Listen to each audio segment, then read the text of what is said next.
Ja uważam, że to, co jest najbardziej kluczowe, to jest brand coherence. Pewnego rodzaju spójność. Okay? Adekwatność brandingu. Ale rzadko mówię to bardzo publicznie, że logo organizacji to ma wpływ na finanse firmy tylko w jednym wypadku. Kiedy wytniemy je z metalu, zawiesimy nad sekretariatem, to się obluzuje, spadnie jej na głowie, ona pozwie organizację. I tutaj znowu to słowo konsekwentnie jest trudne, ponieważ działamy na dwóch rzeczach, które są najtrudniejsze dla człowieka, praktycznie każdego, poza tak zdyscyplinowanym, jak co niektórzy. Więc najtrudniejsze dwie rzeczy. Czasami jest fajnie po prostu tak punktowo napaść na tę część, którą szybko można poprawić. Ale wszyscy wiemy, że ta super efektywność i to super delegowanie rzeczy kończy się potwornym wypaleniem i głębokim nieszczęściem, więc jakby wiadomo, że nie o to chodzi. Jestem neoliberalną neomarksistką. Boże, jaka to byłaby lepsza rozmowa, gdyby to było AI. Tak, ale w sensie ty czy ja? Dlatego nie jestem wypalona, ponieważ... Jestem Szymon Darowski, a to podcast, w którym rozmawiam intymnie o strategiach. Mam nadzieję, że ta treść cię nie zmieni, a nawet jeśli, nie pozwól, by zmieniła kogoś jeszcze. Dzień dobry Państwu, witam Was bardzo serdecznie. Moim dzisiejszym gościem jest kobieta, którą można by porównać do Magdy Gessler i jej kuchennych rewolucji. Robi podobne rzeczy, jednak porządkuje raczej bałagan związany z Twoją marką. Wychodzi od brandingu, ale często kończy na transformacji organizacji. Jeśli masz wiadro pieniędzy, to chętnie je z niego wyjmie, a z wiadra wyleje na ciebie wszystkie brudy twojej organizacji, którymi wcześniej je wypełni. Ludzie, którzy z nią pracują, często nie dotrzymują tempa. Jest szybka, skuteczna, widzi na wskroś, jak uporządkować rzeczy w firmie, ale nie lubi robić tego wolno, przez co niektórzy mogą czuć przy niej lekki niepokój. Deklaruje, że potrafiłaby nauczyć małpę, jak zrobić dobry branding. Zresztą edukuje zupełnie za darmo tych, których nie stać na jej usługi. Wierzy w karmę i pilnie zbiera jej punkciki. Potrafi przechodzić tylko na zielonym świetle przez 6 miesięcy, tylko po to, żeby móc bezkarnie dać komuś w ryj, zerując tym sposobem licznik. Ma więcej myśli na minutę niż większość z nas potrafi pomyśleć miesięcznie, więc nie ma mowy, abyśmy dziś w rozmowie poruszali się po gładkich torach. To będzie raczej jazda rollercoasterem, ale skręconym w weekend przez pijanego wujka z wielkim ego.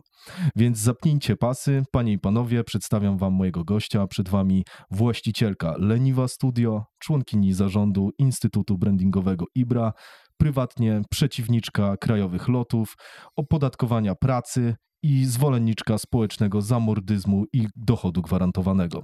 Przed państwem Lena Mitkowa. Cześć Lena, co u ciebie? Dzień dobry. To było trudne. Ja się najeżdżałam jakoś... Dzisiaj moim gościem jest kobieta. Myślę sobie, Jezus Maria, a potem już tylko było gorzej. Dobry wywiad społeczny. Teraz się czuję trochę skonfundowana, szczególnie, że te włosy dzisiaj takie faktycznie są na Magdę Gessler, bo się nie spodziewałam, że będziemy się też widzieć. Dzień dobry. Tak, bardzo miło. Może coś chcesz dopowiedzieć, albo z czymś popolemizować? Chyba wyparłam już część z tych rzeczy, które mówiłeś. Prawdopodobnie jest tak, że to tempo jest tutaj dość kluczowe. Jak powiedziałeś, że nie lubię wolno, to od razu pomyślałam sobie o kucach z Bronxu. Jeśli Państwo nie znają, może można podlinkować potem w odcinku o kuce z Bronxu, które mówią, że jedni lubią wolno, a drudzy lubią szybko. Podlinkujemy. I czasami można też w umiarkowanym tempie. Ja się tego uczę, żeby w umiarkowanym tempie, zrównoważony, sustainability sposób działać, ale chyba jeszcze trochę kawałek drogi przede mną, żeby tę równowagę złapać. Ale myślisz, że to jest konieczne, żeby rzeczywiście jakby zwalniać tempo sztucznie, jeżeli czuje się, że naturalne tempo jakby wewnętrzne jest szybkie? Nie wiadomo, co jest naturalne. Okay. I to jest zawsze taki problem, którym nie wiesz tak do końca, czy po prostu tak mam i ja lubię szybko i to jest mój sposób życia, dlatego, że tak jest i trudno, proszę się do mnie odczepić, to jest dla mnie odpowiednie i po prostu różni ludzie mają różnie, trzeba to uszanować. Czy też być może narzucamy sobie takie tempo ze względu na taką brzydką rzecz na K, w której żyjemy. Nie mam na myśli kraj, w którym żyjemy, to też jest brzydka rzecz na K i na P. Mam na myśli bardziej jak kapitalizm. Natomiast, że być może sobie to wmawiam, dlatego, że mam nałożone jakieś homonto i nie wiem tego nawet. I że być może gdybym zwolniła, to byłoby świetnie. Więc czasami próbuję, widzę, że mi się nie podoba i wracam do swojego tempa. Okay. Ale biorę pod uwagę, że mogę mieć jakiś błąd poznawczy i być może po prostu jeszcze nie wiem, co jest dla mnie dobre. I dlatego próbuję, jak ktoś mi mówi, że coś warto wypróbować, to wypróbowuję. Rzadko mi się podoba, ale nie ustaję w poszukiwaniach. Okej, super. No, fair enough, bym powiedział. Powiedz, Lena, czym ty się zajmujesz? Tylko chciałbym, żebyś powiedziała naprawdę, tak jakbyś tłumaczyła to 5-letniemu dziecku. Dosłownie. Tłumaczyłam to 5-letnim dzieciom. To jest najgorsze z tego wszystkiego. To wiadro pomyj, które wylewam i to grzebanie się w błocie i wyciąganie być może jakichś takich małych okruszków złota, czy jakichś innych tam kruszców szlachetnych pewnie jest bardzo blisko tego, czym się zajmuję. Natomiast gdyby to powiedzieć tak właśnie jak 5-latkowi albo co gorsza rodzicom na przykład, gdyby wytłumaczyć. Przychodzą do mojego studia, naszego studia, jakby mamy dość wbrew pozorom demokratyczne relacje w studio, przychodzą organizacje, ponieważ to jest takie ładne słowo na firmę. Już nie mówi się firma, bo firma to wiadomo, coś przedsiębiorcy, hawajska po prostu, ale przychodzą do nas organizacje, które mają jakiś problem do rozwiązania. Uświadomione lub nieuświadomione. One mogą go różnie nazwać, jak ten problem wygląda. Na przykład chcielibyśmy lepiej wyglądać, albo lepiej komunikować, albo chcemy mieć więcej klientów. To może być tak zdefiniowany problem, a czasami jest troszeczkę głębiej. I my wtedy patrzymy, rozgrzebujemy wszystko faktycznie kopytkami, tam żeby już pozostać w temacie kuców. Grzebiemy kopytkiem i sprawdzamy, co możemy szybko i sprawnie zrobić, żeby mieć wyraźny skok jakości w komunikacji tej marki. I to znowu brzmi jak coś bardzo ogólnego, więc powiem wprost. Ktoś przychodzi po logosek, bo myśli, że logosek, bo jesteśmy nie brać studiem brandingowym, strategii brandingu. Więc na przykład przychodzi i mówi, chcielibyśmy mieć nowy logosek, bo myślimy, że to coś zmieni w naszym postrzeganiu naszej marki. Otóż nie. Ja zawsze mówię, i to jest bardzo już taki trochę zdarta płyta, bo mówię to dość często, ale rzadko mówię to bardzo publicznie, że logo organizacji to ma wpływ na finanse firmy tylko w jednym wypadku. Kiedy wytniemy je z metalu, pomalujemy je sproszkowaną farbą, zawiesimy nad sekretariatem albo nad wejściem, gdzie siedzi osoba, która wita gości, to się obluzuje, spadnie jej na głowie, ona pozwie organizację. Wtedy logo ma wpływ na finanse firmy. W żadnej innej sytuacji niekoniecznie. W związku z tym, kiedy ktoś przychodzi po logosek i dziwi się, dlaczego to tyle kosztuje, a kosztuje, to mówimy, dobrze, to zobaczmy, czy naprawdę logosek, czy potrzebny nam jest może design system, być może potrzebny nam jest w jakiś zorganizowany sposób, w którym będziemy komunikować wizualnie, ale tak w ogóle, to może najpierw jednak pochylimy się nad strategią, i to nie mówię teraz strategią marketingową, komunikacji i tak dalej, po prostu nad tym, jak pozycjonujemy markę, do kogo ona mówi, jaka ona jest, ale przede wszystkim jakie są punkty styku pomiędzy marką a odbiorcą. I patrzymy, które są tak zwane low-hanging fruits, gdzie szybko możemy naprawić tę komunikację. I oczywiście ona musi być wspaniale spójna i przemyślana, ale to nie oznacza, to może oznaczać, że najpierw siadamy, myślimy, siedzimy i robimy warsztaty, robimy badania, potem przedstawiamy tezy, potem wdrażamy to na spokojnie, potem przekładamy to na język kreatywny i już po 8 miesiącach mamy identyfikację wizualną. Tak też można, ja też tak bardzo lubię robić. To jest wolno, a nie szybko. Ale czasami jest tak, że jest drogo. No oczywiście, no bo to bardzo dużo czasu też zajmuje. I są organizacje, które mogą sobie na to pozwolić. To też jest bardzo ekscytujące. Wszyscy znamy temat Katedry Kolońskiej. Ledwo skończymy branding, to już można byłoby zacząć od początku, bo tyle to trwało. Ale czasami jest fajnie po prostu tak punktowo napaść na tę część, którą szybko można poprawić. i potem konsekwentnie budować pozostałe. Więc krótko mówiąc, ktoś przychodzi i mówi, chcielibyśmy coś tam, na przykład mieć szerszą komunikację albo sprawniejszą komunikację i ja wtedy patrzę, co można było, czy nie ja, zespół, co można byłoby sprawnie przeprowadzić na początku, żeby zobaczyć dużą zmianę, a później konsekwentnie już ją wdrażać. No i tutaj znowu to słowo konsekwentnie jest trudne, ponieważ działamy na dwóch rzeczach, które są najtrudniejsze dla człowieka, praktycznie każdego, poza tak zdyscyplinowanym, jak co po niektórzy. Więc najtrudniejsze dwie rzeczy. Zmiana, nikt nie lubi zmian, a my generalnie cały czas pracujemy na zmianie i tak naprawdę, tak jak trochę mówiliśmy, że najtrudniejszym elementem zawsze jest tak zwane białko, czyli ludzie. Jak ich przekonać do tego, żeby naprawdę chcieli zmiany, a nie chcieć zmiany? To są dwie różne rzeczy. Więc po pierwsze być gotowym na zmianę, a po drugie być potem naprawdę konsekwentnym. To znaczy ta osoba, która będzie pełnić funkcję brand managera, nie mówię o takim stanowisku koniecznie, bo nie w każdej organizacji jest na to miejsce, ale ktoś, kto będzie trzymał pieczę nad tym, żeby konsekwentnie robić to, na co się umówiliśmy, to jest po pierwsze szalenie niewdzięczna praca. Trzeba mieć naturalny zestaw niemieckich umiejętności, który mało kto ma. Trzeba się nie nudzić tym, co się robi w pracy. Trzeba by mieć ogromny dar przekonywania, żeby inni cię słuchali i umieć tupnąć nogą. Bez tych dwóch rzeczy, czyli bez dużej zmiany i bez tego, żeby ją potem konsekwentnie przeprowadzać, czyli takiej ultradyscypliny, to się po prostu nie uda. A to są dwie najtrudniejsze rzeczy. Więc niby mówimy o logoskach, niby każdy lubi design, każdy ma coś do powiedzenia o kolorkach, ale w praktyce mówimy o dwóch najtrudniejszych rzeczach, które trzeba przejść w głowie, żeby móc tak naprawdę pracować na tym, co jest częścią naszej usługi, nazwijmy to. Mhm. Bardzo mi się podoba to, że wychodzicie od tej rzeczy na samym początku, która może dać największą zmianę, największy wpływ, nie zmianę, na markę. I ja jestem bardzo blisko tego podejścia w ogóle, jeżeli chodzi o biznes, żeby szukać wąskich gardeł i je po prostu rozszerzać, później kolejne wąskie gardło i je rozszerzać i wtedy wydaje mi się, że rzeczywiście najszybciej po prostu można rzeczywiście w dynamicznych biznesach po prostu coś zmienić, tak? No to jest po pierwsze, wtedy jest to efektywne. Można to w miarę zmierzyć. Oczywiście czasami mierzenie czegoś jest droższe niż wdrażanie, ale załóżmy, że można to w miarę zmierzyć. Można odczuć tę zmianę, ale przede wszystkim coś, co...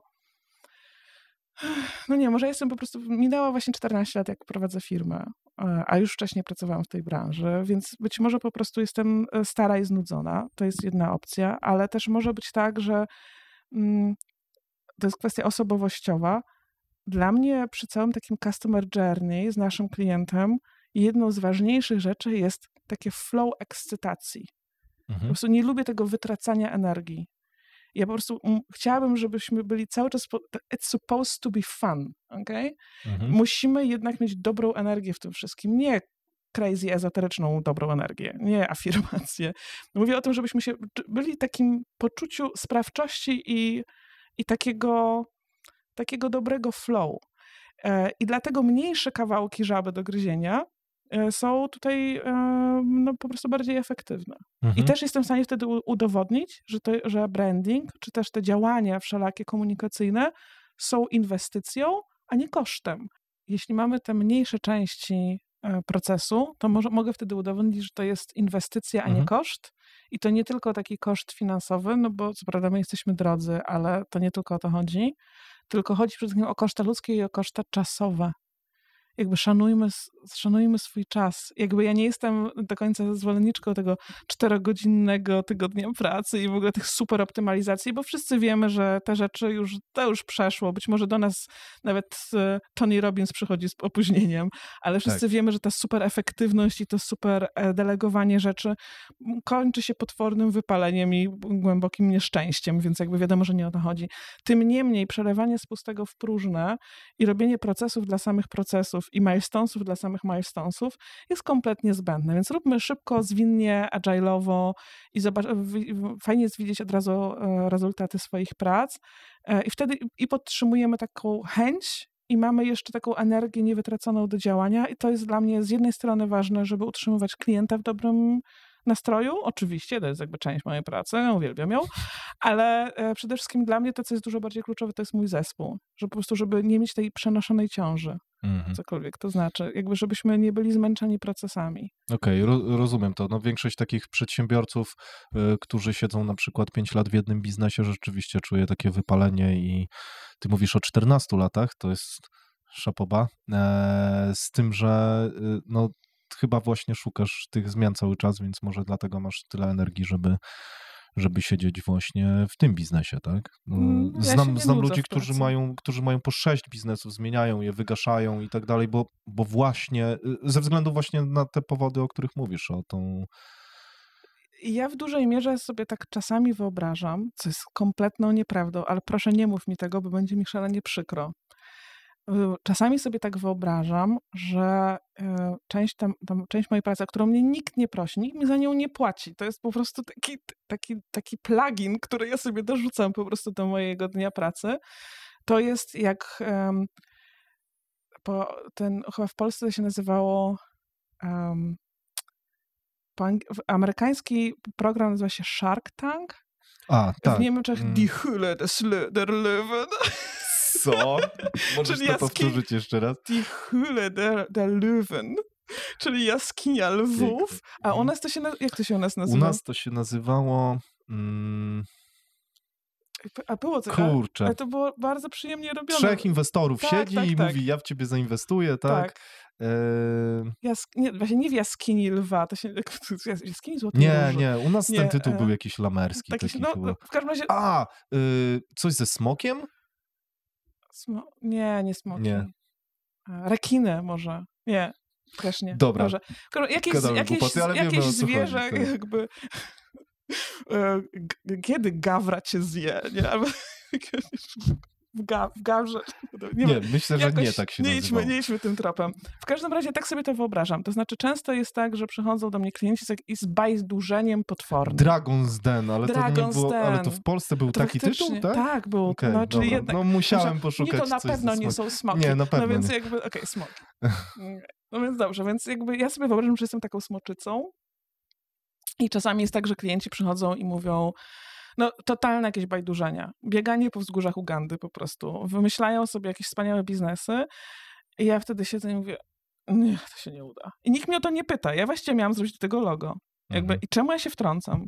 I czemu ja w ogóle im mówię, żeby nie robili tego, żeby w ogóle zawinęli się w koc i poszli na cmentarz, przemyśleli to, albo na przykład ktoś przychodzi i mówi, chcielibyśmy z wami zrobić taki portal, bo my też robimy dużo w digitalu.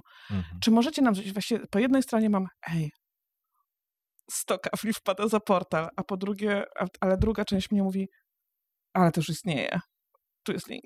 Serio chcesz to robić? Tak, nie ma to sensu. I z jakiegoś powodu wygrywa ta druga część mnie, jak są te 2 wilki, to jeden jest niby taki wilczek chytrusek, ale z drugiej strony ten wilk, który myśli sobie, ja pierdolę, jest silniejszym wilkiem i mówi swoje zdanie, co skutecznie czasami zarzyna projekty, zanim mają szansę się narodzić.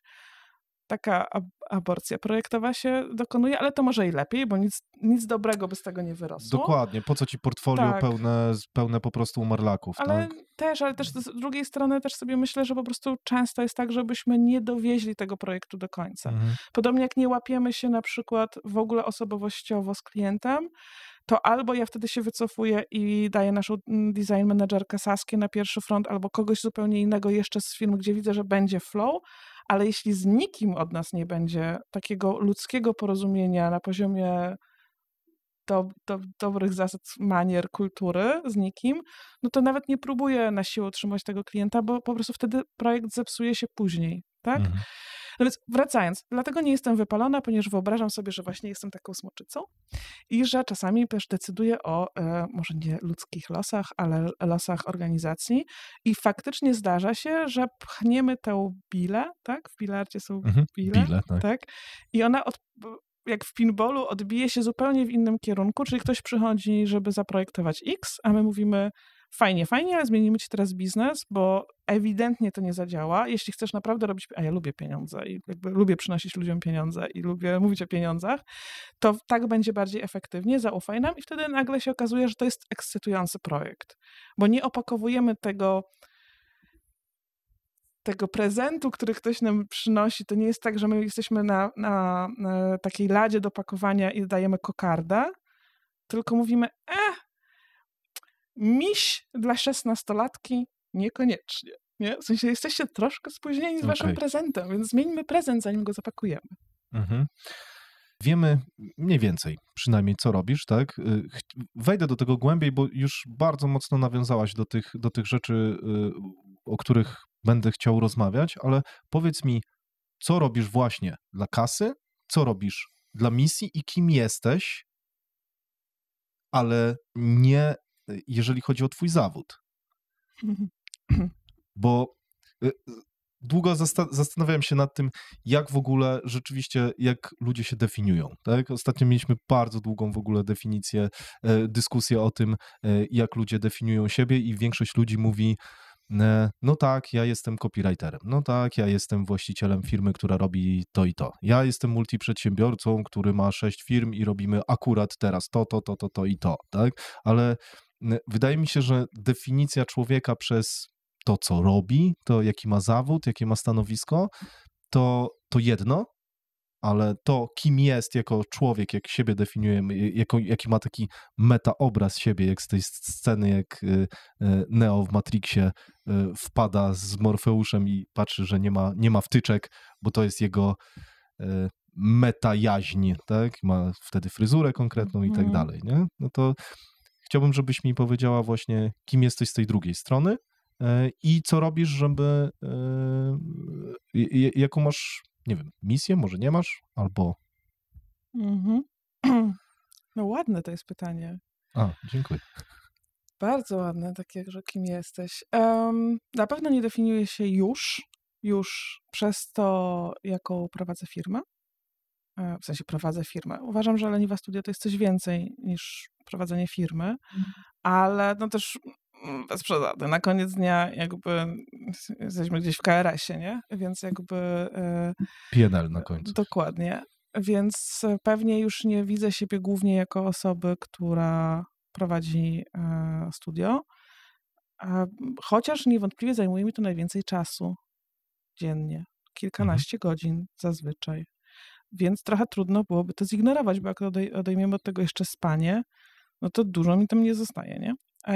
Więc na pewno to trochę jest istotne. Ale jak tak sobie ostatnio właśnie byłam wczoraj bodajże nawet na takich wykładach o tym, czym będzie transhumanizm, hiperhumanizm i to są bardzo ciekawe historie w ogóle. I tak sobie pomyślałam o tym transhumanizmie, że właściwie jeśli już jeszcze nie teraz, to już za moment będziemy mogli uploadować nasze, dane z głowy do chmury. Tak, to za chwilę. I nasza obrazy osobowość, jakby nasza osobowość, czy nasze doświadczenia, nasze pewnie zarówno uświadomione na co dzień, jak i nieuświadomione doświadczenia, czy wspomnienia będą mogły gdzieś być w chmurze i będziemy mogli się z tym, no nie wiem, jakby jakieś coś zaszerować siebie. Na przykład. I tak sobie myślę, to jest wszystko bardzo fajnie, tylko jeszcze wypadałoby mieć jakąś osobowość, nie? A co jeśli jesteśmy wszyscy basic bitch? Więc tak, gdybym miała odjąć to, co mi zostanie po tym, że lubię podróżować, też jeść dobre rzeczy, interesuję się fotografią, czytam dobre książki. Słyszeliście, żeby ktoś kiedyś powiedział, lubię złą książkę? No nie, ja lubię dobrą książkę i dobre wino. Ja lubię średnie książki i generalnie wino, cokolwiek, a w ogóle to wolę wódę. Więc jakby... Więc to, co by zostało? Chyba najbardziej, gdyby wyciąć środek i zostawić górne i dolne rejestry, no to prawdopodobnie zostałoby to, w czym człowiek się ukształtował w takim bardzo młodym wieku, nastoletnim, kiedy był najbardziej chłonny, czyli u mnie by zostały pewnie jakieś takie skrajne wartości, tak? Jakieś poglądy polityczne by zostały u mnie, zostałyby pewnie jakieś... Jakie?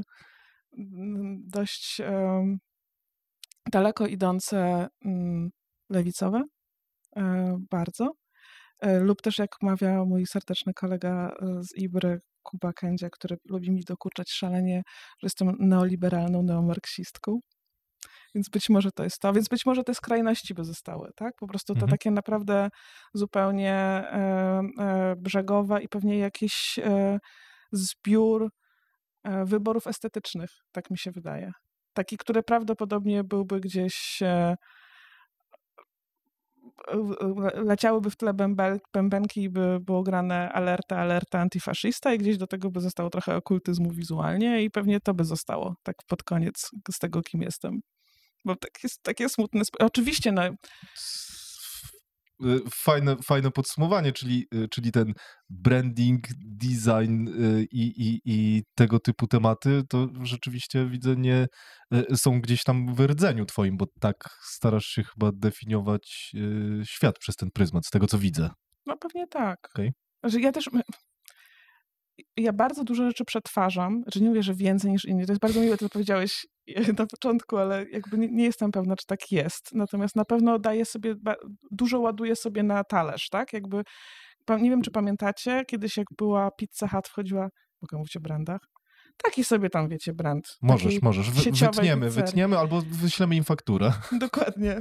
To w latach Zależy, 90. Dobrze, to jest doskonała, polecam. W latach 90., które być może nie wszystkie dzieci pamiętają, ale kiedy wszyscy byliśmy biedni i nie wychodziliśmy po restauracjach i maksymalnie tym, czym była dla nas restauracja, to była właśnie ta sieciowa restauracja z pizzą, nie za dobrą. Był Burger King jeszcze wtedy. Ale to jest ten sam dystrybutor w ogóle w Polsce. Tak. No. Więc od franczyzy. Tak, więc no ja nie wiem, bez przesady już nie będę aż tak mówić. Tutaj akurat. Natomiast, więc to, co było dla nas bardzo ekscytujące wówczas, to poza tym, że spotykaliśmy się, wiecie, w liceum, w podstawówce w liceum, na randki w restauracjach sieciowych, ale bardzo amerykańsko, ale tam była najważniejsza rzecz na świecie. To jest mega długi stretch do tego, co chcę powiedzieć, ale teraz już muszę to było mocne. Muszę w to brnąć. I tam był bar sałatkowy. Tak. I płaciło się raz. Tak. I można było dobierać. Później ale już chyba w Polsce to zmienili. Dokładnie. Potem już nie można było dobierać, więc jak się brało to się tak... I trzeba tak, najpierw na dole ziemniaczkami, potem musisz wkładać... I tak człowiek wiedział, jak już za którymś razem, za te 12 zł, wiedział, jak usypać z tego 800 gramów, nie? Tak. I było wiadomo, że tutaj liściami sałaty trzymam, tu cykorię wepchnę, nie? Żeby po prostu wszystko się trzymało. Były takie pałeczki jeszcze, którymi można było to uzbroić. Dokładnie tak. I wtedy można było mieć bardzo dużo. I teraz dobra, do czego dążę? Chciałam powiedzieć, and I have many things on my plate. Więc ja po prostu nie mówię, że więcej przetwarzam, tylko że moje postrzeganie świata jest dokładnie jak chodzenie w latach 90. do baru sałatkowego w KFC, przepraszam, w Pizzy Hut, czy to jest KFC. Czyli biorę wszystko, co jest, a potem myślę sobie... Sorry. Więc chyba, to dlatego, że to było połączone akurat w Warszawie, w tej Kaśce. To jest jakby połączone. Wymieńmy wszystkie nazwy marek i będziemy wysyłać faktury automatycznie. Dokładnie. AI nam szczyta, które marki były wymieniane. Doskonale. I stworzy faktury od razu. Więc to jest to, w jaki ja sposób postrzegam świat. To znaczy, zamiast powiedzieć sobie, skubnę sobie to, co lubię. Nie, wezmę wszystko, uzbroję to tak, doniosę na ugiętych kolanach do stołu i muszę, no teraz to muszę zeżreć, nie? I tak mam po prostu z przetwarzaniem informacji ze wszystkim, więc no niestety jest tego sporo potem do przerobienia, a ja po prostu, ponieważ jestem też potwornie zawzięta i zdyscyplinowana, to wszystko przeżrę, nie? I to tak właśnie stąd ten... Rozumiem, no musi być ciekawie, no po prostu rozumiem. Więc człowiek się nie nudzi, ale też mam wrażenie, że już trochę wszystko widział, więc na koniec dnia, aczkolwiek ja potrafię się dokręcić i ekscytować ciągle, to moim podstawowym uczuciem, które mam w życiu, to jest lekkie znudzenie. Jak było. Jakby ja już to wszystko widziałam. Okay. I to jest przykre pewnie w kontaktach ze mną, ponieważ ja bardzo szybko też się nudzę, jak ktoś do mnie, to już wiem, co chce mi powiedzieć. Tak, znam to. Znam to jak najbardziej. I myślę sobie, dobra, nie będę potwornym człowiekiem, dam się wypowiedzieć. I nikt mnie jakoś specjalnie nigdy nie zaskoczył. Więc to jest trochę przykre. Ale Stąd ten smutny wniosek, że być może wszyscy jesteśmy super basic. Jak się uploadujemy do chmury, to przynajmniej będzie można zoptymalizować to, jeśli chodzi o ślad węglowy, cyfrowy, bo 3/4 naszych wspomnień i poglądów będzie wspólne, więc będzie można tego nie duplikować, tylko trzymać to w jednej głównej chmurze i potem... I zrobić kolektywny A co jeśli tak jest? Znaczy, tak jest. wydaje mi się, że tak jest. W sensie, tak.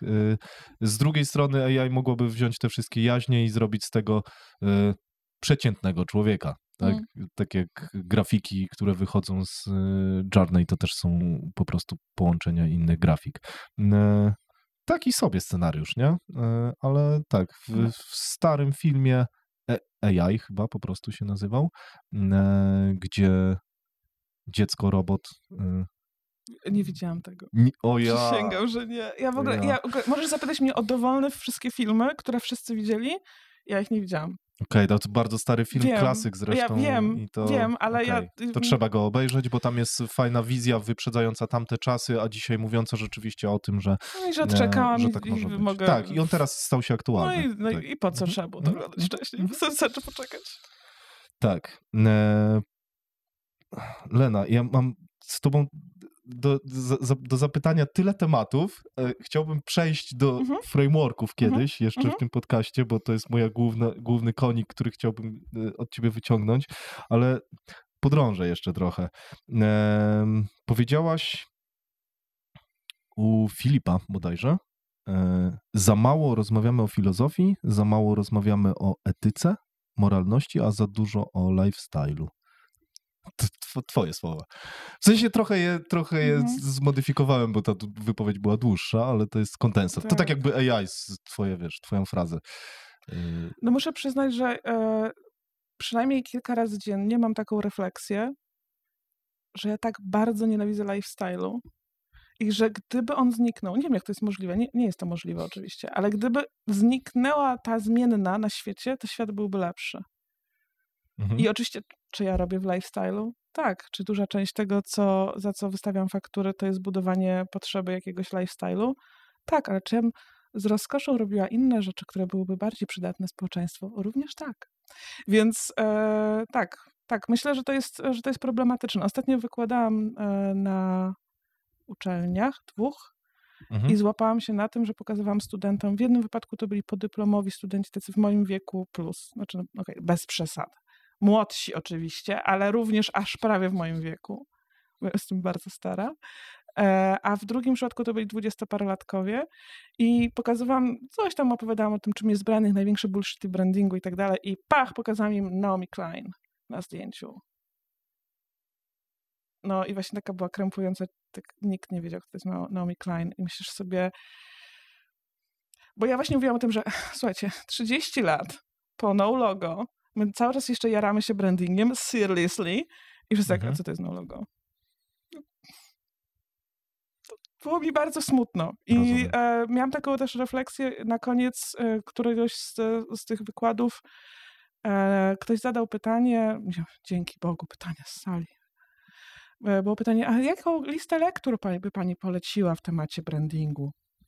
I ktoś odpowiedział, niech zgadnę, żadną o projektowaniu, tylko jakąś filozofię. Więc tak, no jakby głównie polecam, jeśli ktoś chciałby być dobry w tej branży, nie mówię, że jestem dobra, ale to nie o to chodzi, żeby teraz mówić, że jestem najlepsza w tej branży. Natomiast jeżeli chciałby coś dodać, żeby to miało sens, żeby to miało jakąś duszę, to na Boga nie klepmy po prostu podręczników o brand assets. To jest oczywiście szalenie potrzebne, ale to jest rzemiosło, to jest podstawa, to jest wyprawka projektanta czy stratega, którą trzeba mieć, ale to, czy ktoś robi coś lepiej niż czat AI-owy, to obawiam się, że to są te wszystkie inne bodźce, które się zbiera, które wydają się nieefektywne. Krótka wstawka. Jak widzisz, nic nie sprzedaję w moich treściach, a zapraszam już, moim zdaniem, niesamowitych gości, co nie jest takie proste, jak mogłoby się wydawać. Dlatego mam do ciebie prośbę, która, jeśli kanał ci się podoba, pomoże również tobie. Widzę, że bardzo mały procent oglądających subskrybuje te treści, a to kluczowe, żebym mógł zapraszać do rozmowy najlepszych gości ze swojej ligi. Dlatego, jeśli czujesz, że te materiały są treściwe i chciałbyś, żeby były jeszcze lepsze w przyszłości, zasubskrybuj gdziekolwiek tego słuchasz. A ja obiecuję Ci, że w zamian za Twoje zaufanie dam z siebie wszystko i dostarczę tyle wartości dla Ciebie, ile będę w stanie. Dzięki za Twój czas, kłaniam się, wracam gadać. Bo jak teraz sobie popatrzę na to, na przykład ja czasami, przyznaję się, błagam, mam nadzieję, że nikt tego nie będzie mu smutno specjalnie. Czasami jak rozmawiam z klientem, mówię, dobrze, ale wy jesteście zupełnie nieprzygotowani, napiszcie mi w ogóle chociaż podstawy tego, czego ode mnie chcecie, bo takie spotkanie, nie wiem po co. To jest czasami okej, ale czasami jak ktoś nawet nie umie wyartykułować niczego i właściwie ma jakieś zupełnie niezrozumiałe dla mnie oczekiwania, i ja nie widzę też, na przykład nie jestem przekonana do ich usługi czy produktu. Bo jak jestem, mówię, dobra, nie musisz nic mówić, ja ci to zrobię. Ale jak widzę, że ich produkt jest totalnie zbędny i to nie w kwestii wieloryby wołają o pomoc, jest 2023, wszyscy umrzemy zbędni, tylko jak dziś, tu i teraz mega zbędny, nikt nie będzie z tego korzystał, no to chciałabym się dowiedzieć, czego ode mnie oczekują. I tak sobie myślę, dobrze, to... I zawsze frajersko mówię, dobrze, to ja podsumuję to spotkanie. Zamiast powiedzieć, podsumujcie i nigdy więcej o nich nie usłyszeć, to mam taki odruch, wiecie, taki syndrom, że myślę sobie, dobrze, zaopiekuję się wami. Nie, pracuję nad tym, może mi się uda to usunąć. I ostatnio myślałam sobie, mogę spędzić 25 minut po 1,5-godzinnej rozmowie, która była absolutnym marnowaniem mojego czasu, a ja jestem on the clock, mam swoją stawkę godzinową, więc trochę wolałabym jakby nie marnować czasu. To zapytam czata, co on mi na tym. Napisz mi w punktach go to market dla firmy, która zajmuje się tym i tym i wygeneruj mi pytanie. I tak spojrzałam, tak. No i korekta tego, co dokładnie chciałam w podsumowaniu, o co zapytać, zajęła mi minut 10, a nie 50 minut stukania po prostu w klawiaturę, niszczenia sobie paznokci. Win-win. Tylko to potrafi zrobić każdy. Właśnie, do czego dążę? Tak jak powiedziałeś, że nauczyłabym małpę brandingu. Tak. Takiego rzetelnego, dobrego przeprowadzenia procesu, na to są frameworki, na to są zadania, na to jest cały proces krok po kroku i jeśli po prostu się tego trzymasz, to nie możesz tego zepsuć. Ale to jest trochę tak, jakbyśmy powiedzieli, czy jesteś w stanie zdrowo i mądrze żyć. Masz ileś godzin snu, musisz wypić ileś litrów wody, musisz się odżywiać w taki, a nie inny sposób i mieć tyle aktywności fizycznej, tyle a tyle medytacji dziennie, tyle a tyle snu i tak dalej. To już o śnie już mówiłam. To jest proste, ale z jakiegoś powodu tego nie robimy. Więc znowu, wiem dokładnie, jak przeprowadzić proces, ale to wszystko, co jest ponadto i to, co powoduje, że to jest naprawdę świetne, to są te bodźce zupełnie z zewnątrz, te, które są pozaprocesowe, pozabrandingowe i właśnie filozoficzne, właśnie to, co czytamy, co konsumujemy innego.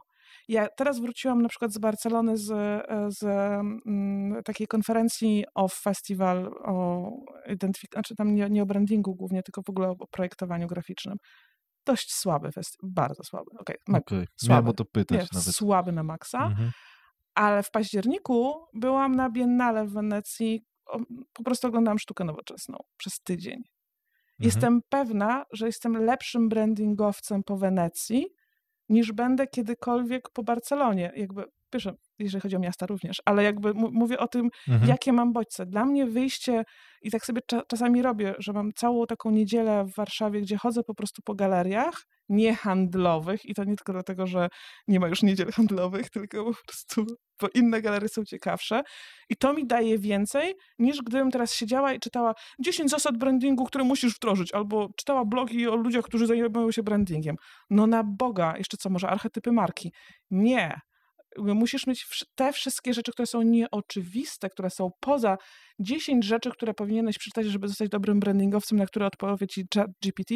To powoduje, że jesteś dobry. Tylko jeszcze fajnie byłoby, gdyby cię to naprawdę interesowało, a na Boga serio powinna nas trochę interesować filozofia. Bardziej niż polityka współczesna na przykład, albo bardziej niż ekonomia. Bo to wszystko runie, a filozofia nie. Ale myślisz, że to jest taka uniwersalna zasada, jeżeli chodzi o różne biznesy, nie tylko jeżeli chodzi o branding, bo tak się wydaje, tak? Jakby, że czerpiemy z innych rzeczy i dodatkowo, czy to właśnie, czy jest w ogóle potrzebne to, żebyśmy się tak wyróżniali, jeżeli chodzi o ten branding? Czy właśnie nie chodzi o to, żeby robić to jak rzemieślnik, Nie. To tam jest zadanych kilka Tak, pytań. no Uważam, bo tworzę tą myśl, tak? że gdyby brandingowcy w Polsce byli dobrymi rzemieślnikami, to jest dla mnie wystarczająco dobre i byłabym szczęśliwa. Okej. Powiedziawszy to, chciałabym powiedzieć, że tak, uniwersalną radą dla wszystkich biznesów, dla też niebiznesów, dla ludzi w ogóle i być może dla wszystkich innych piśmiennych istot jest read a book. Okay?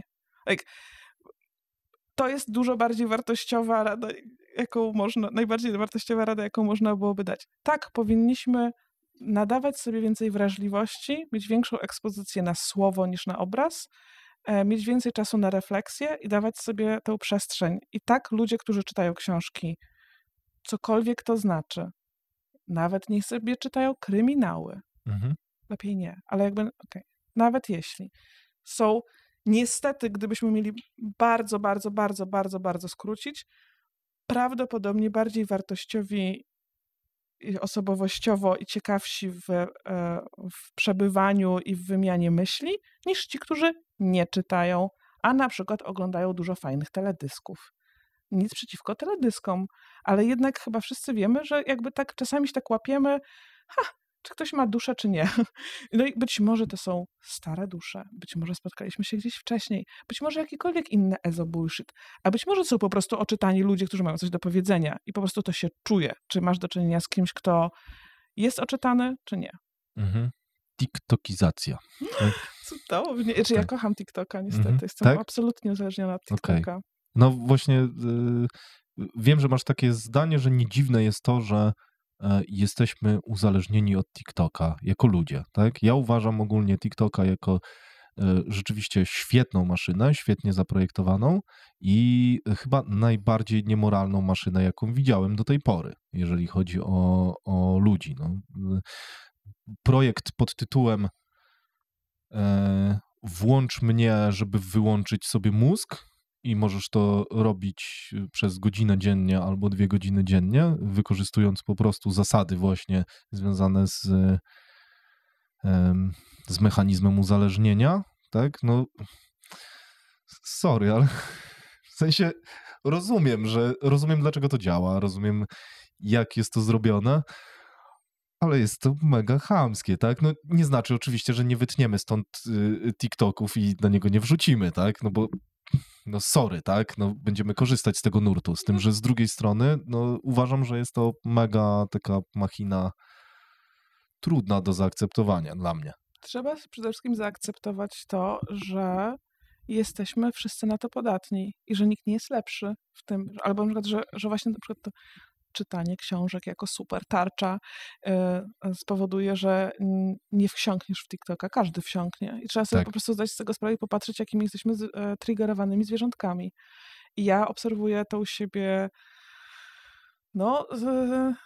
chyba nie z przerażeniem, z zachwytem bardziej, bo to mi daje TikTok daje mi taką ulgę, jak chyba jeszcze nigdy nic w życiu. Nie miałam chyba nigdy tak silnego uzależnienia, które dawałoby mi tak instant szczęście, mając absolutnie świadomość tego, że ja nie jestem do końca grupą docelową, że to, co tam dostaję, to jest szum medialny, że bo mam cieśń nadgarstka, że najgorsze jest to, że nie można tego przesuwać w żaden inny sposób, tylko jakby, że nie odpalają się same, tylko zapętlają. Więc to jest wszystko, co mnie denerwuje.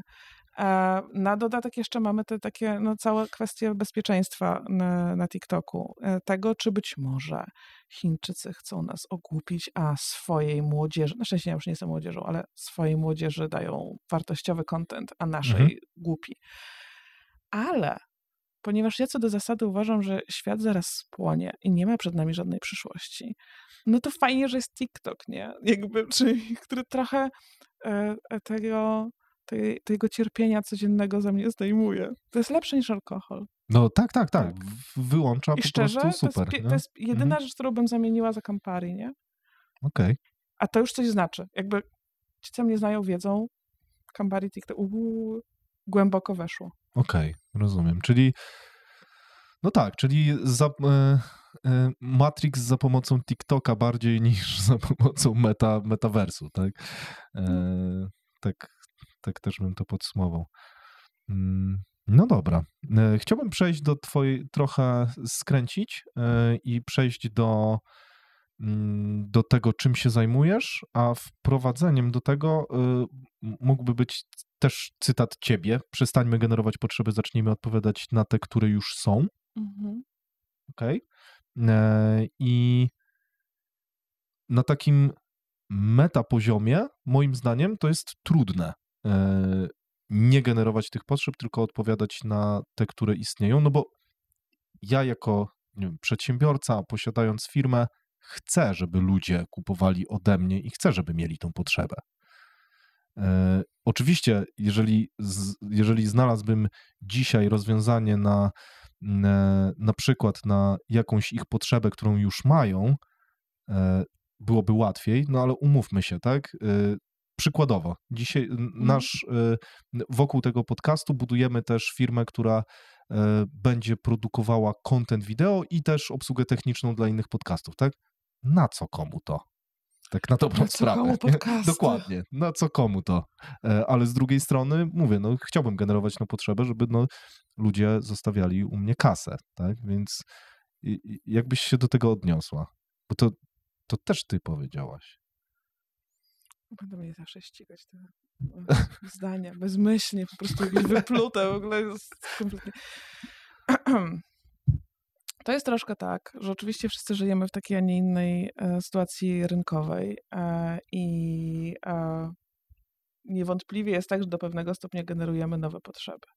Jakkolwiek jednak, biorąc to pod uwagę, gdybym miała taki biznes jak ten, o którym ty mówisz teraz, to zamiast generować, mamy dwie drogi. Albo powiemy, hej, każdy może być podcasterem. Absolutnie każdy. I wtedy ja bym się zastanawiała, dobrze, jeśli chciałabym generować taką potrzebę, żeby każdy był podcasterem, ale trochę powoli się ona w nas rodzi. Gdybym miała taką firmę, o której ty mówisz, która miałaby nagrywać podcasty, to są dwie drogi. Pierwsza droga jest taka, że możemy powiedzieć, że każdy chciałby i mógłby generować podcast. Trochę tak jest. Trochę wszyscy uwierzyliśmy, że mamy coś do powiedzenia. Long story short, nie. 15 lat temu wszyscy, może 20 to było, Jezus Maria, jestem taka stara.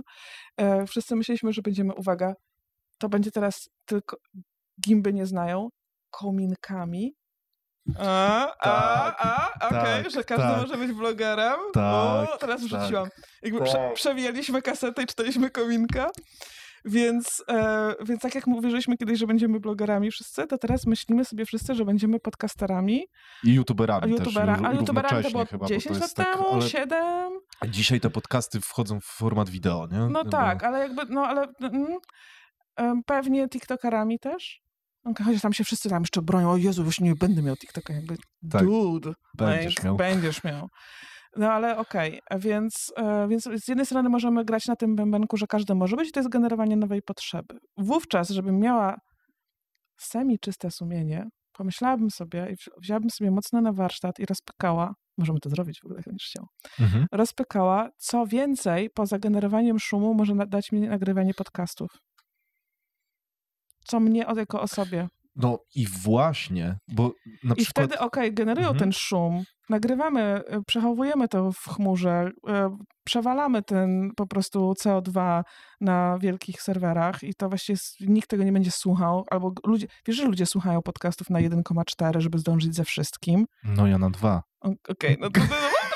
Nie, dobra, teraz już wiemy, że są te dobre narzędzia, które powodują, że... obniżają głos, jest okej. Masakra, więc to jest to złe, ale być może... Znaczy, przestałem ostatnio, ale tylko ze względu na to, że tych, których bardziej szanuję, tu słucham na 1. Wow. Żeby posłuchać ich ekspresji. O baby, słuchałbym cię na 1,0.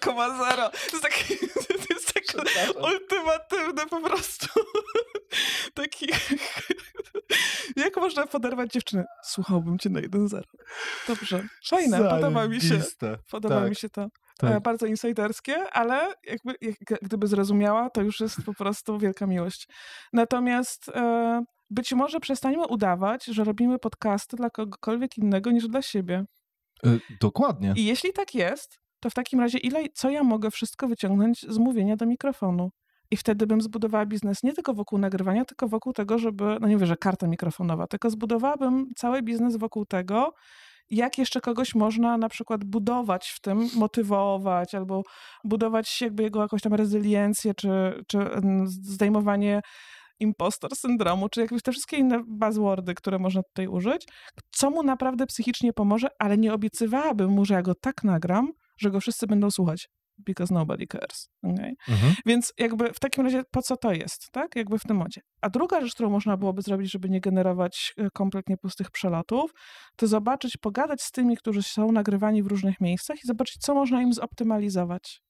Tak? Jakby, co mogę zrobić inaczej? Nie, że taka jest oferta na rynku, to ja zrobię to samo, tylko nie wiem, taniej, szybciej, albo coś takiego. Szybko, tanio, solidnie, jak drzwi harmonijkowe w 97, nie? Nie wiem, co tak te lata 90 dzisiaj, no może po prostu oglądałam, jaka jest moda teraz.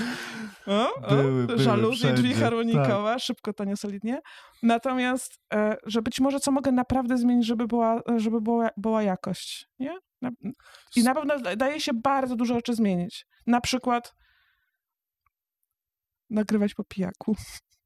Na przykład to jest takie, połączyć się z Shivasem, nie? Super, bardzo mi się podoba ten pomysł. Więc po prostu coś zupełnie innego, że tworzymy inną jakość z tego, co już jest. Skoro i tak już mamy ludzi zdeterminowanych, żeby generować po prostu powietrze, nie? Jakby mówić, to się po niemiecku mówi heiße Luft, w sensie gorące powietrze, czyli ktoś gada po prostu bez sensu i podwyższamy tutaj temperaturę ponic, zabieramy sobie wzajemnie tlen, no to niech coś z tego ma, albo jeśli i tak już kupują tę usługę, to niech dostaną coś takiego w tej usłudze, czego się nie spodziewali. I tak bym starała się zrobić. Skoro i tak jestem zdeterminowana, żeby w ten sposób działać, nie? Więc zupełnie bym być może to nie byłby biznes studio nagraniowe albo tylko bym zrobiła coś zupełnie innego. Tylko musiałam najpierw poznać potrzeby tych osób. Zdefiniować sobie dobrze grupę. Jasne. Być może to będą wyłącznie, nie wiem, dziewczyny. Być może to będą ludzie o bardzo konkretnych potrzebach. Być może na przykład można... Z dużym budżetem. No tak. I wtedy można już tutaj w ogóle połączyć kilka wątków i kilka branż. Natomiast być może na przykład jest wielka nisza matek, które chciałyby nagrywać podcasty, ale dzieci drą ryja.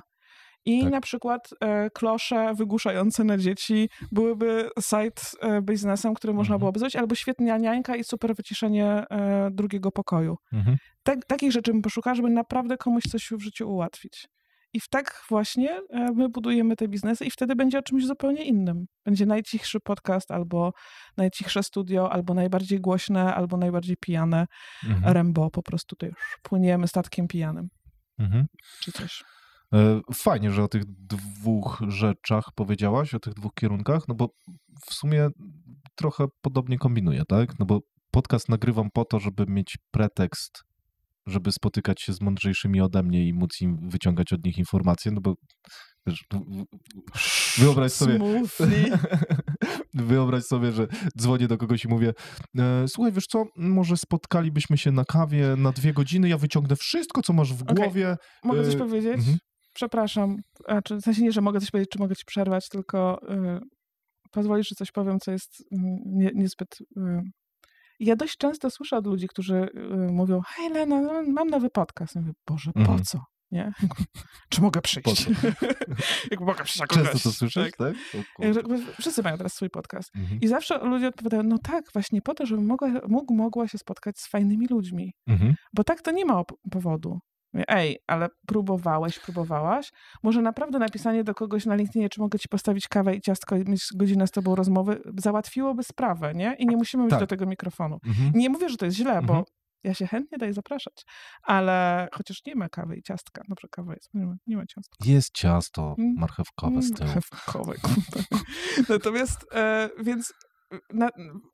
Jednak wydaje mi się, że ludzie są bardziej otwarci niż się nam wydaje. Jeśli chcemy naprawdę z kimś pogadać, to być może, tak tylko rzucam, ale to znowu jako taką coachingową myśl, nie?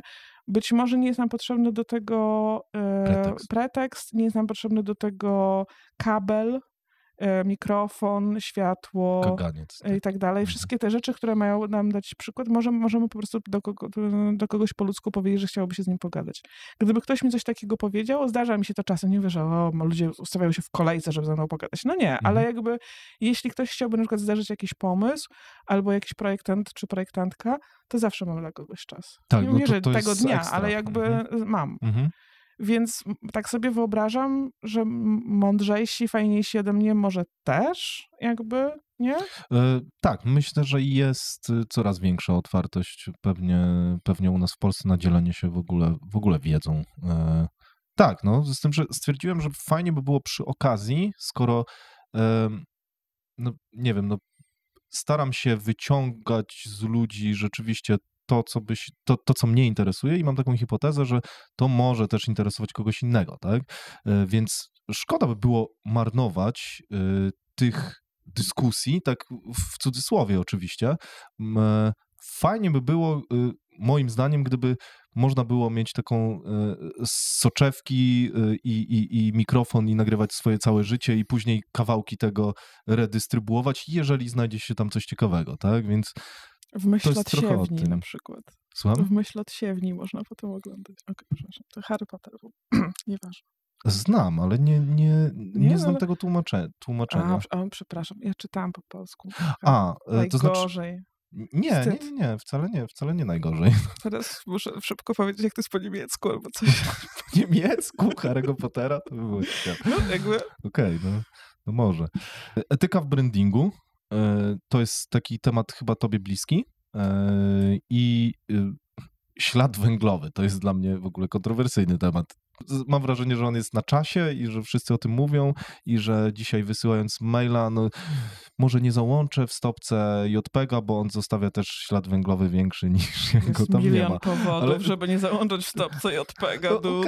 Ale tak, tylko mówię tylko i wyłącznie o tym śladzie węglowym, o tym takim rzeczywiście odpowiedzialnym planowaniu biznesu.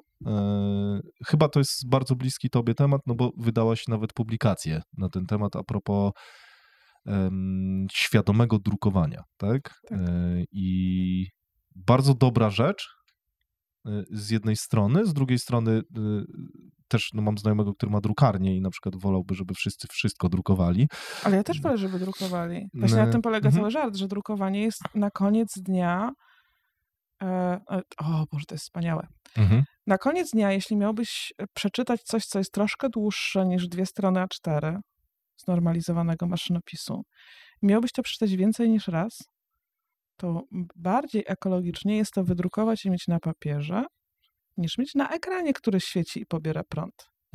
I tutaj zadajemy sobie wielkie pytanie, jak napisać coś, co będzie wystarczająco długie i co będzie przeczytane więcej niż raz, ponieważ nie chcemy generować gorącego powietrza, tylko robić rzeczy wartościowe, czyli 3 razy pomyśl, a potem zrób. I tutaj wracamy, i to jest właśnie kwintesencja sustainability, moim zdaniem. Jakby, przepraszam, zrównoważonego rozwoju, ale ten nie wiadomo, jakby nikt nie wie, co zrobić z takim określeniem, więc przepraszam, że powiem sustainability, tak? Żeby nie mówić zielonej transformacji, nie? Jakby po prostu, wydaje mi się, że to nie jest, wbrew pozorom, to nie jest równoważne, nie? Jakby jedno i drugie, przynajmniej tak uczuciowo. Mieliśmy tu odcinek a propos właśnie językowych, z językowcem właśnie różnic, więc to jest okej, mówienie po angielsku. Ale jest mi zawsze tak strasznie głupio, dlatego, że ja jestem, tak w ogóle to skończyłam polonistykę. I jak często słyszę taką informację zwrotną od ludzi, z którymi rozmawiam, że bardzo bełkoczę, znaczy w ogóle bardzo bełkoczę, ale też, że cały czas mówię w połowie po angielsku i właściwie dlaczego, to jest mi tak bardzo głupio, że jedyne, co mi pozostaje, to powiedzieć, mnie wolno, bo ja mam wykształcenie w tym kierunku, więc to jest mój wybór. Jakbym chciała, to bym mówiła pięknie, tylko po prostu wybieram, żeby było szybciej i bardziej ekonomicznie. Nie przejmuj się tym. Wiem, że ludzie mają dzisiaj zajoba na tym punkcie, żeby mówić wszystko po polsku, ale to nie jest moim zdaniem nic złego. Wracając, zrównoważenie i jakby jakiś taki rodzaj ekologii w tym sensie takim środowiska, tak? Zrównoważone, Sustainability to jest właśnie o tym, że najpierw zastanawiamy się, czy naprawdę to, co chcemy wygenerować, jest komukolwiek potrzebne i być może warto z tego zrezygnować albo to okroić, a potem opakować to właściwie. I tak właśnie to postrzegam. Czyli znowu drukowanie jest ekologiczne, w sensie jeśli zrobimy to we właściwy sposób, poniekąd czasami bardziej niż wysyłanie wszystkiego w sposób cyfrowy. Jakkolwiek jednak, oczywiście, że nie musimy robić bardzo, bardzo dużych stron internetowych ciężkich z wielu powodów. Jakby tak naprawdę ślad węglowy to jest mniejszym powodem niż to, że chcemy, żeby coś działało i żeby miało lepszą konwersję, no jakby litości. Być może przechowywanie wszystkiego w chmurach i generowanie ogromnych tak naprawdę po prostu ogromnego napędzania jeszcze serwerów i utrzymywania tego wszystkiego jest zbędne, więc powinniśmy po prostu mieć tego świadomość, tak? Co robimy. Są też takie drobne rozwiązania, na przykład to, że przesyłanie plików czy przesyłanie danych pomiędzy sobą w nadmiernych ilościach można byłoby zmniejszyć w ramach organizacji. Na przykład my używamy programu pocztowego, w którym zamiast forwardować maile sobie je szarujemy i komentujemy, zamiast sobie przesyłać. Czy robimy to głównie dlatego, że jest to wygodne? Tak, głównie dlatego, że to jest wygodne, ale również jest to bardziej po prostu ergonomiczne z punktu widzenia CO2, tak? Czy jest to ogromna różnica w porównaniu z tym, że przyjechałam tutaj taksówką? Nie. Z drugiej strony, czy to powinien być mój największy problem, że świat tak działa? Niekoniecznie. Natomiast te momenty, w których jakby nie dam na siebie tego przerzucić jako na konsumenta, ale kiedy jestem studiem brandingowym, kiedy jestem konsultantką biznesową, studią brandingową, jeśli jestem czymś takim, czyli jestem dźwignią dla klienta, to nie jest 1-1, że dzisiaj wychodzimy razem do sklepu i mówimy, chodź, kupimy sobie po bananie teraz. I wspólnie podejmujemy decyzję, że nie bierzemy torebki foliowej, dajemy sobie 5, przybijamy i mówimy sobie, wow, ale jesteśmy eko, ale byśmy byli źli i niedobrzy, mielibyśmy potworną depresję klimatyczną, gdybyśmy wzięli teraz tą foliówkę. I znowu, tu jest milion rzeczy a propos tej foliówki, czy to jest dobrze, czy źle, czy papierowa torba, która tak naprawdę wygenerowanie jej było, no w ogóle milion pytań, tak? Jakby nie możesz jako konsument, zawsze jesteś w dupie. Jakby jakąkolwiek decyzję podejmiesz, nie? Ale w ogóle ten banan, skąd on przyjechał, o co chodzi, w ogóle naklejka na bananie, czym on jest spryskany, czym on płynął. Ile kilometrów przejechał. Bez sensu zupełnie. Natomiast, więc nie mówię o tej sytuacji, kiedy jesteśmy po prostu konsumentami, którzy podejmują pozorne działania, nie? Mówię o tej sytuacji, kiedy ja mogę powiedzieć klientowi, teraz jak będziesz drukował te 10 000 nakładu, to albo mamy stratę 0, albo mamy stratę 40 kg papieru na tym. I to jest moja decyzja, a co pani rekomendują? Ja w dupie mam. Co pan chce? A4 czy A3? Zalaminujcie to. Tak. Ale w momencie, kiedy ja mam realny wpływ dokładnie na 10 000, no to chyba fajnie, że ja mam świadomość, co zrobić, prawda? I ja bym chciała po prostu wiedzieć, w którym momencie mój punkt przełożenia jest dźwignią, a w którym jest tylko patykiem w kałuży. Tam, gdzie jest patykiem w kałuży, minimalizuję sobie straty. W momencie, kiedy jest autentyczną dźwignią, chciałabym przynajmniej mieć tego świadomość i podejmować tę decyzję, albo po prostu westchnąć, powiedzieć, no trudno, znowu się nie udało. A jakby znowu nie my. Czyli lepiej przeprojektować system po to, żeby rzeczywiście te wybory były, w sensie mieć wpływ na te... Najlepiej to myśleć, zanim się projektuje. To jest w ogóle taka złota zasada. Okay. Najpierw myśleć, potem robić. O, to taka uniwersalna. Taka dość uniwersalna, ale też jak mawiał mój dziadek, jak nie uważałaś, jak robisz, to rób jak uważaj. Jak uważasz, ale jakby, no tak, najpierw najlepiej wiedzieć, jakie są brzegowe i uwaga, myślimy, jakby jak myślą projektanci, teraz nie chcę być złośliwa, absolutnie wiadomo, absolutnie jest mi to obce podejście, ale czysto teoretycznie potrafię sobie wyobrazić, jak patrzę na projekty niektórych projektantów, to pierwsze, o czym myślę, to jak pokazać swoją osobowość w projekcie, okay? Żeby to było widać, że to jest moje. I są, fajnie. Są projektanci, którzy mówią, jak, to bardziej taki agencyjny, to jest takie, mój projekt, nazwisko. Są projektanci, którzy mówią, jak zrobić, żeby klient był zadowolony. To się nazywa agencja, okay? Są projektanci, którzy myślą sobie, fajnie, jakby było trochę widać, że to my, fajnie, żeby klient był zadowolony, no bo on... Tak, po niemiecku się mówi, że to jest najmniejsze skrzypce świata, na których się gra. Wow. No, die kleinste Violine der Welt. Więc... Nie mamy w ogóle na to określenie prawda? w polskim języku, ale to jest dobra ciekawostka. Żeby coś zrobić. Żeby był klient nasz zadowolony, teraz to bardzo biblijnie zabrzmiało, ale również jego klient, to znaczy, żeby grupa docelowa to kupiła, nie? I to są taki approach, powiedzmy, agencyjno-badawczo-efektywny. Performance marketing, nie? Nazwijmy to. Żeby jeszcze to działało. EFI dostaniemy.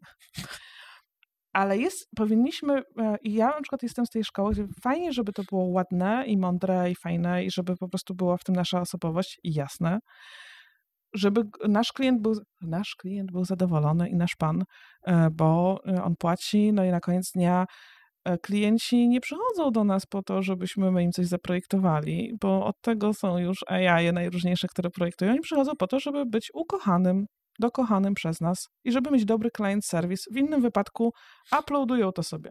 No tak, tylko wiem, że ty mówiłaś, że ty nie umiesz w client service. No, ale mam od tego ludzi. Tak, okej. Nie, no trochę czasem umiem, no. Twoje słowa. Tak. Nie, no, jak się rozumiemy, to się rozumiemy z klientem, a staram się bardzo. Natomiast nie jest to rzecz mi naturalnie urodzona, przyrodzona nie jest. Więc fajnie, żebyśmy byli my. Fajnie, żeby klient był zadowolony. Fajnie, żeby to jeszcze działało, nie? Żeby przyniosło mu to te efekty. Dla nas to jest akurat bardzo kluczowe. Ale musimy brać pod uwagę jeszcze jedną grupę docelową, której się nie bierze świat. Nie chodzi Client Earth, bo to już istnieje niestety.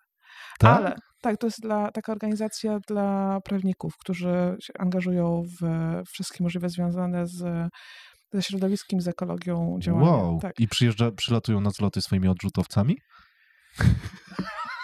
Przepraszam, musiałem. To jest takie, o mój Boże, Oni jeżdżą samochodami. Nie najgorzej, przyłapiemy ich na tym, to znaczy, że w ogóle wszystko można skreślić i w ogóle chodźmy, pojeździmy sobie dieslami dookoła ronda. Nie. Więc chodzi o to, żeby pamiętać jeszcze o tym jednym kliencie, którego zawsze wszyscy mamy. Żeby po prostu, jak budujemy cokolwiek, przy okazji pomyśleć też o tym. A czy można, a można nie? To jest to pytanie, które jeszcze, po co? A możemy nie? Tak, I prefer not to.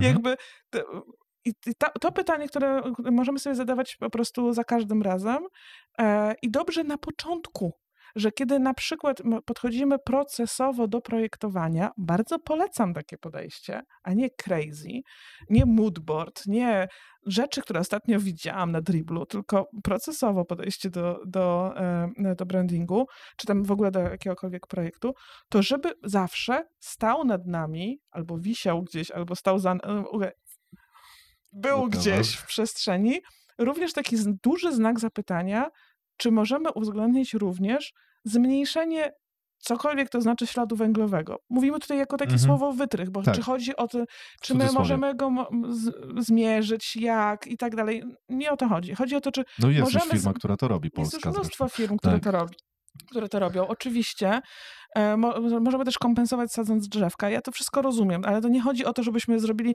kolejne narzędzie wymiany dóbr i kolejne po prostu koraliki, zapaciorki, tylko żebyśmy po prostu mieli świadomość, że możemy z czegoś zrezygnować. Nie po to, żeby to strade'ować, nie po to, żeby wejść z tym na giełdę i po prostu ojejku, no dobra, zamykamy wodę z kranu w butelkach, ale posadziliśmy 3 drzewa. What the fuck? Tylko mówimy o tym, że można zrezygnować z pewnych rzeczy. Po prostu, żeby to od razu jako brzegowe przy naszym projekcie uwzględnić, że również można byłoby zrezygnować albo przy myśleniu projektowym od razu wiedzieć, że to jest jedna z naszych ograniczeń, to jest takie tam, gdzie nie trzeba, nie róbmy. I rzeczywiście są marki, które na tym trochę zbudowały swój branding. Patagonia, tak? Dobra, przepraszam. Przykład dla dwóch. Dajmy sobie teraz 15 sekund ciszy. Prosimy o te słuchaczy, żeby wypowiedzieli jakąkolwiek inną markę niż Patagonia, kiedy mówimy o markach, które są zrównoważone. Czas start.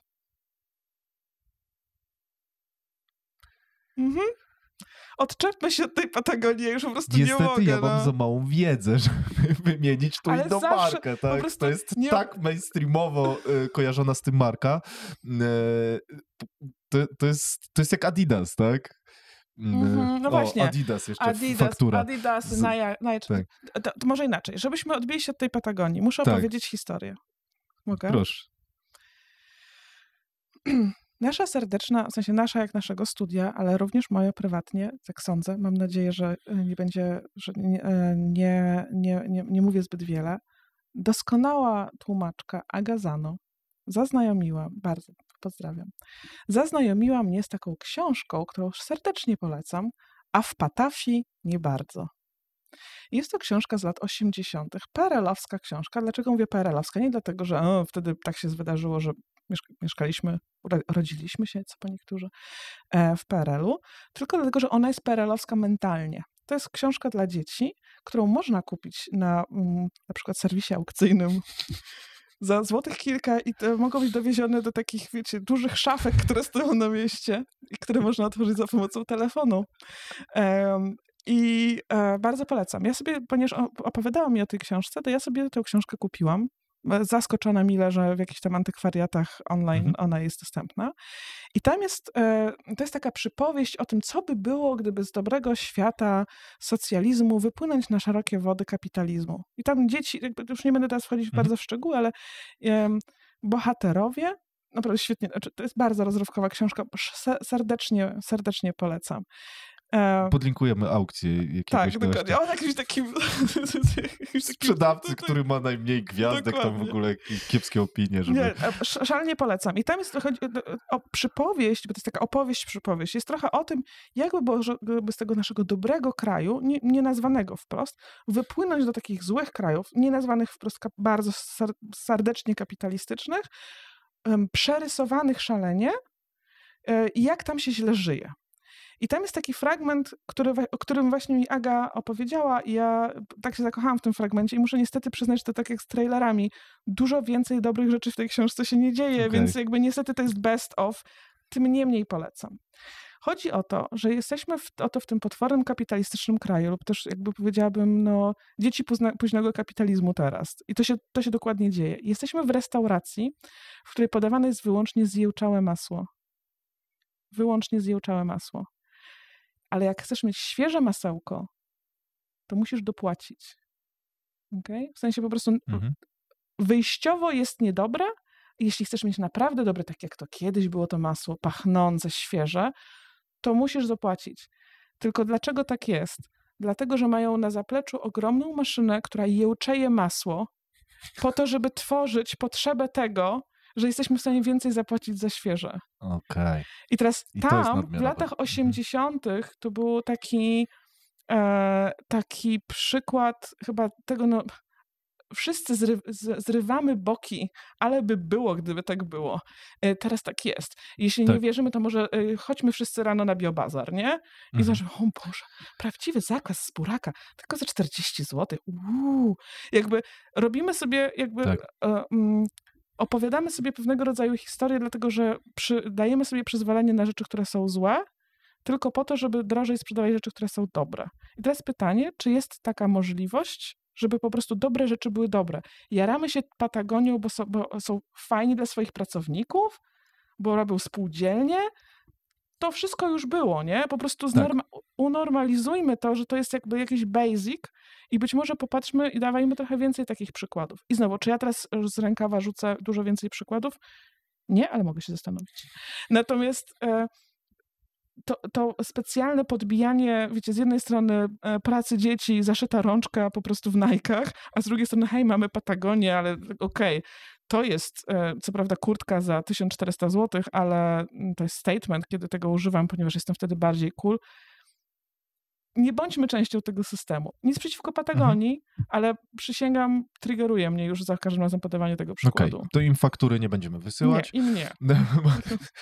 Po takiej reklamie. Ale są takim przykładem mainstreamowym, moim zdaniem. Lena, wiem, że podczas pierwszego lockdownu uwierzyłaś, że to już koniec. Tak. Jestem tą osobą, a też głosowałam na Palikota kiedyś. Ja w ogóle jestem straszną frajerką. Więc jakby mnie jest bardzo łatwo przekonać. Co miało być poważne pytanie? Nie no, naprawdę tak uwierzyłam. Tak, uwierzyłaś, w sensie poważnie. I... Liczyłam na to, w sensie chciałam w to wierzyć. Jesteś taką fatalistką. Bardzo. Ja też czuję, że fajnie by było zrobić wielki reset, bo... Wielki reset, hashtag. Może nie wielki reset, ale... Właśnie czytam tę książkę. Tak? Takie właśnie wyrównanie szans, wrócenie do kamieni i patyków, bo wydaje mi się, że ja bym sobie nieźle poradził, jakbyśmy się cofnęli do tego bardzo brutalnego świata, gdzie od nowa musimy sobie wymyślić jakiś system. Okej, czyli we Władcy Much byłbyś tym złym dzieckiem. Możliwe. Czyli nie, że będzie reset i będziemy wszyscy w empatii i w zrozumieniu. Zrobimy jeszcze raz tak samo, tylko lepiej. W to nie wierzę. Tylko będziemy po prostu jeszcze raz za mordę. Tak. Okay. To znaczy w to nie wierzę. Wierzę z drugiej strony w to, że i wydaje mi się, że to może ci siąść, że jeżeli dojdziemy do takich czasów, że wszystkie dobra takie powszechne, nazwijmy to, materialne, będą wytwarzane przez roboty, to i ten przychód gwarantowany i tak dalej, on nie będzie potrzebny. Tylko wtedy zmienimy się w ludzi, którzy zaczną dążyć do rozwoju, robienia projektów, spełniania się i doszlifowywania systemu i w to wierzę. To jest bardzo piękne. Ja też w to trochę wierzę. Jedna część mnie w to wierzy. Jest nas więcej, którzy w to wierzą. Jest taki niemiecki filozof Richard David Precht, który wydał o tym książkę nawet 3 lata temu, pod tytułem Jäger, Hirten, Kritiker, i która... Proszę, nie wiem, dlaczego to jest takie zabawne, jak się mówi coś po niemiecku nagle. Bo on jest neomarksistą i on odbija się tu w tej książce od takiej teorii, że gdybyśmy nie musieli walczyć nie chodzi mi znowu tymi patykami, kamieniami, tak? Tylko zmagać się z trudami codzienności i z kapitalizmem i z pracą ponad nasze możliwości i potrzeby po to, żeby jakby kupować sobie rzeczy, których nie potrzebujemy, żeby, no wiadomo, zrobić wrażenie na ludziach, na których nam nie zależy, bla, bla, bla.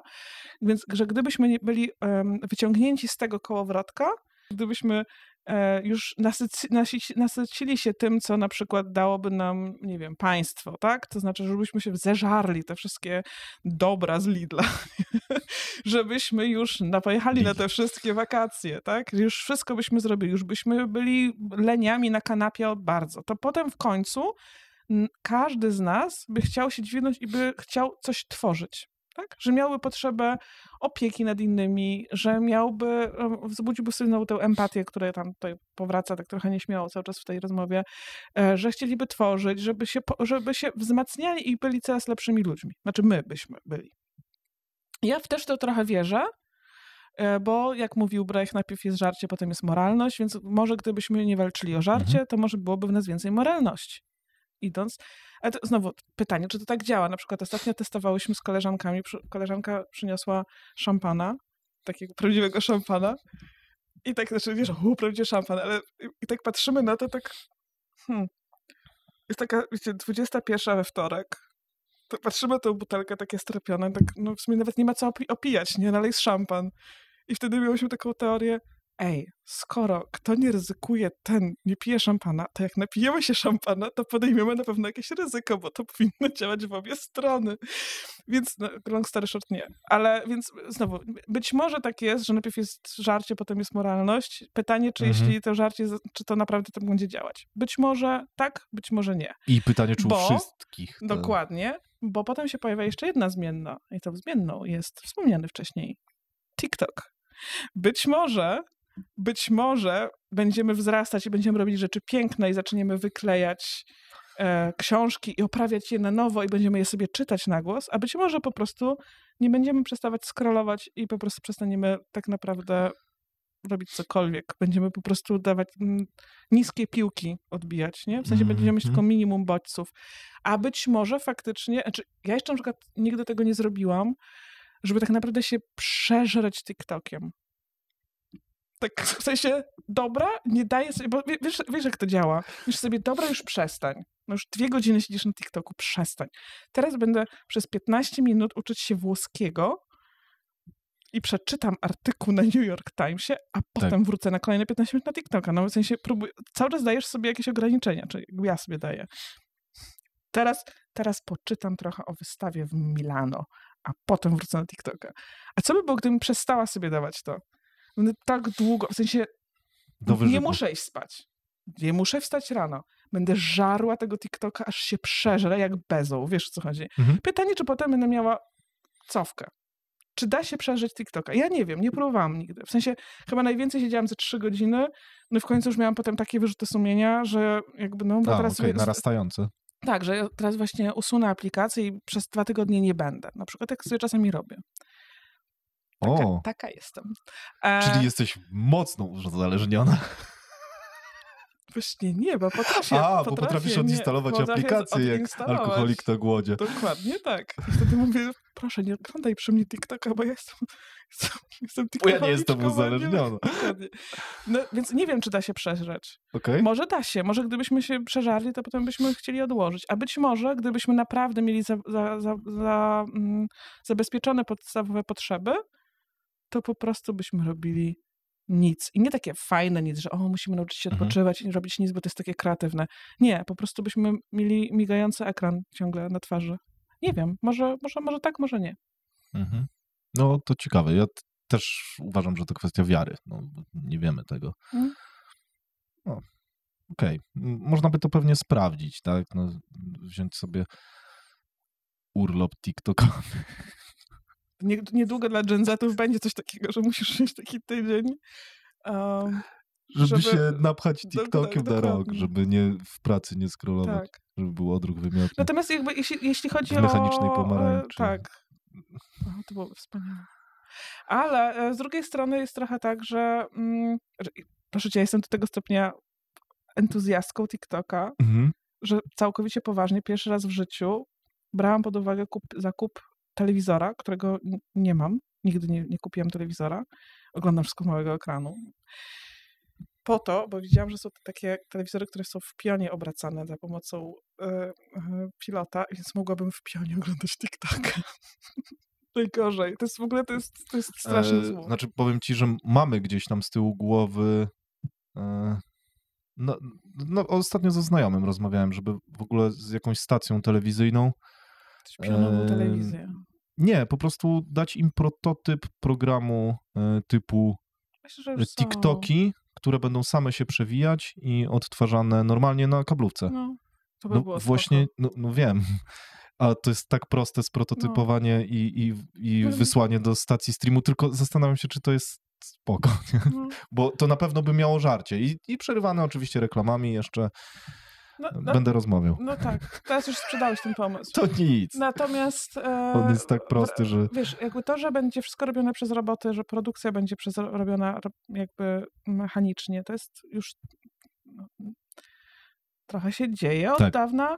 Natomiast faktycznie usunięcie powtarzalnej, ogłupiającej pracy od nas, ja bardzo na to liczę. Ja widzę ponieważ mam dość mocno wszystko sparametryzowane w firmie.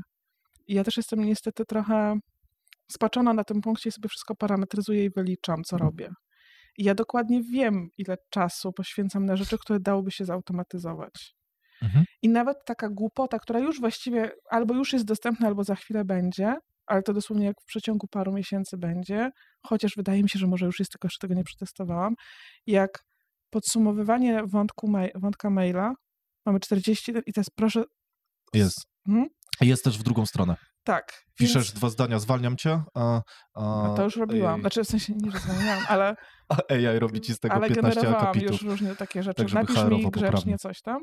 Natomiast z drugiej strony właśnie, żeby na większość maili, dużą część maili jestem w stanie odpowiedzieć mechanicznie. Automatycznie. Tak. I teraz, według algorytmu. Dokładnie. I ja na przykład mam od dawna w swoich notatkach na komputerze takie najbardziej znane, czy najbardziej powtarzające się pytania klientów i takie frazy, które zawsze wklejałam, bo są potrzebne. I teraz nie mówię, że ogólnie proszę nie drukuj tego maila. Nie mówię o tym, tylko mówię o takiej załączam prezentację, otwórz to w taki, a nie inny sposób. Klikamy i działamy. Kopie robocze, tak dokładnie. zwane. Ja to samo robię. Więc jestem pewna, że jeszcze spokojnie mogłoby mi z godzinę, 1,5 godziny dziennie mieć mniej pracy na rzeczy, które w tej chwili wydaje mi się, że zżerają moją duszę i są niepotrzebne. Okej. I jestem za tym jak najbardziej. To teraz polemizuję z tobą twoimi słowami. Dobry research to jest jednak świetny miecz. Wiesz, że tylko krowa nie zmienia poglądu. Nie, oczywiście. Śmieję się trochę, bo powiedziałaś mi ostatnio o czymś takim, że wkurza cię trochę taka właśnie nadmierna optymalizacja wszystkiego, bieganie na bieżni, słuchanie zagranicznego podcastu, w tym czasie jeszcze robienie notatek i ten podcast oczywiście na prędkości 2.0 i tak dalej, że trochę cię to denerwuje, tak? Z drugiej strony rozumiem, że trzeba automatyzować te rzeczy, które no, tak naprawdę aż się prosi, żeby nie były robione przez człowieka, tak? Więc no... Nie, no ten rodzaj właśnie chodzi o to, żeby nie kłaść uwagi tam, gdzie to jest tego nie warte. Moim zdaniem nie warto jest poświęcać wiele uwagi czemuś, co właściwie jest powtarzalne. I niech sobie to robi algorytm. Ale kiedy ja mam chłonąć coś, czyli biegać i słuchać podcastu, to ja się po prostu przebodźcowuję.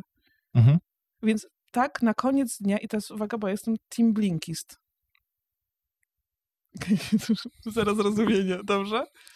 Jest taka aplikacja, która skraca w blinkach tak zwanych, w skrótach w takich małych kawałkach informacji, książki non-fiction. Znaczy nie non-fiction jak reportaże, tylko jakby jak wszelkie... To ja też jestem z tego nurtu, tylko ja po prostu sobie oglądam na YouTubie skróty, no nie używam jakichś takich fancy słów jak ty. Nie, bo chodzi o to, że masz aplikację, masz tam, masz do niej dostęp i tam masz książki, które na przykład ja chciałabym przeczytać, ale nie wiem do końca, ponieważ jest bardzo dużo takiego szumu informacyjnego i wrzucam je sobie i ona ma wtedy 15 minut i jest w pierwszym akapicie, a autor pisze to i to nie jest automatyczne, to ktoś naprawdę być może jest to robione AI-owo, ale jest to robione bardzo porządnie. Jasne. I podaje taki przykład. W drugim akapicie robi coś tam. I przechodzisz tak całą książkę przez 15 minut, albo czytając, albo słuchając, w zależności od tego, znaczy ja szybciej czytam też niż słucham, ale czasami jak sobie idę na spacer na przykład, albo właśnie pobiegać... Chyba, że słuchasz na super prędkości. Tak? Tego nie robię. Tak? Przysięgam ci, że nie. Jakoś nie mogę. Czasami zwalniam, jeśli słucham w obcym języku, żeby powtarzać zdanie po zdaniu. Nie? Z kimś. Też mi się zdarza. Tak, ale i wtedy najczęściej myślę sobie, to jest ta książka, którą chciałam przeczytać i tutaj po prostu możesz stwierdzić, czy chcesz tę książkę w całości przeczytać. Rzadko mi się zdarzało, że naprawdę chciałam. Zdarzało mi się w drugą stronę kupić jakąś książkę albo ją pobrać na jakąkolwiek aplikację, przeczytać albo zacząć czytać i stwierdzić, że tam jest naprawdę bardzo dużo styropianu pomiędzy słowami i potem przelecieć już resztę właśnie w aplikacji tej skracającej. Więc pod tym względem tak, ale czy chciałabym na przykład tak czytać literaturę piękną? Nie, więc dlaczego robię to w taki sposób? Dlatego, że w 15 minut dostanę te informacje, które są mi potrzebne w książce ekonomicznej, po to, żeby potem mieć 2 godziny na to, żeby poczytać literaturę piękną. I nie chciałabym optymalizować tego, co jest ładne dla duszy. To, co ma być efektywne, niech będzie efektywne. Ale nie wszystko musi być efektywne. Relacje z ludźmi nie muszą być efektywne. Ale jeśli... Mogą być, tak. Ale jakby chodzi o to, żeby po prostu dobrze sobie wybrać swoje wojny, nie? No, tak. Więc optymalizacja tam, gdzie jest to konieczne, a tam, gdzie nie, po to właśnie, żeby móc się rozwinąć w tym, co jest dla ciebie indywidualne. I dlatego... Optymalizacja nudy. No, tak, bo ładne jest. Ładne słowo. W sensie, bo ja stwierdziłem ostatnio, że rzeczywiście struktura, jakby ten framework rzeczywiście wpadania znaczy nie ja to wymyśliłem, tak, no, skądś to wziąłem oczywiście, że potrzebna jest ta nuda po to, żeby mieć te momenty eureka i tak dalej, więc no, stwierdziłem, że musi być framework właśnie też na te rzeczy optymalizację, nieoptymalizowania. No, Coś w trochę tym stylu. tak. Mhm. No tak. Okej. Mówiłaś o warsztatach z dzieciakami. O to chciałem zahaczyć. I chciałem się zapytać, jakiej jednej rzeczy nauczyłaś się z tych warsztatów o brandingu? Dzieciach, postrzeganiu przez nich świata brandingu? Tak. To było kilka lat temu, kiedy prowadziłam te warsztaty z kolegą Jankiem Mońką na Uniwersytecie Dzieci, ale nie ukrywam, że było to doświadczenie brzegowe, nie chcę powiedzieć traumatyczne, ale które zrobiło na nas ogromne wrażenie. Ja dużo nie mam do czynienia z dziećmi na co dzień, więc to też było trochę nowe, a już mieć dużo do czynienia z dziećmi, które są w grupach, grupa za grupą, przez pół soboty, co sobotę, to było trudne. Więc natomiast to mieliśmy zajęcia takie, że masz 45 minut, grupę 5-latków, czy tam 6-latków, 5-6-latków, zaprojektuj z nimi logo, że każde dziecko swoje. No niełatwa rzecz, natomiast wydaje mi się, że to, co wspólnie z Jankiem opracowaliśmy, najpierw trochę pytaliśmy dzieci, gdzie są te logotypy, co one widzą, żeby każdy przyniósł jakiś logotyp. Tam się działy w ogóle rzeczy niesamowite, ale to już nie będę teraz się tutaj nad tym rozwlekać, bo to była bardzo dobra diagnoza społeczna. I też jak dzieci są podatne na reklamę, jak dzieci są podatne na ten szum informacyjny, nie jest to wielkim zaskoczeniem, natomiast uderzyło nas to z większą siłą niż się spodziewaliśmy, tak sądzę. Przynajmniej mnie, ale myślę, że to było u Janka podobnie. Natomiast to, co opracowaliśmy finalnie z dziećmi, żeby te 40 minut coś tam wyniosły z tych zajęć, to, że kiedy projektowały logo, to robiły takie jakby kwintesencję supermocy, którą chciałyby mieć. I pomijam znowu trochę diagnoz społecznych się wydarzyło, bo dzieci chciały mieć różne supermoce, w tym takie szalenie smutne. Nigdy nie zapomnę dziewczynki, która powiedziała, że chciałaby mieć supermoc bycia niewidzialną, żeby nie przeszkadzać rodzicom. I to było takie, nie jestem na to gotowa, przepraszam, jakby ja nie tylko potrzebuję tam osoby, która ogarnia dzieci pod kątem takim psychologicznym, tylko też mnie, bo nie byłam gotowa na takie odpowiedzi, ale że właściwie marki są o tym, znowu, ja nie jestem wielką zwolenniczką tego, że marka powinna się zawierać w sygnecie, w symbolu, w logotypie, w logosku. Jakby niech on to pokazuje i w ogóle potem pokażemy to na znakach, na planszach i będziemy mówić, ale tam jest siła w tym znaku. No bo nie jesteśmy w latach 50., mamy trochę większy szum informacyjny, jest to bardziej zniuansowane. Tym niemniej trochę jest o tym to przygotowywanie strategii i przygotowywanie brandingów, żeby pokazać, jaka jest supermoc tej marki. I supermocą tej marki, znaczy każdej marki, żadnej marki, nie wiem teraz jak to zaprzeczyć, ale jakby supermocą marki nie musi być to, co ona robi, tylko sposób, w jaki to robi, lub też, jakby powiedział Simon Sinek,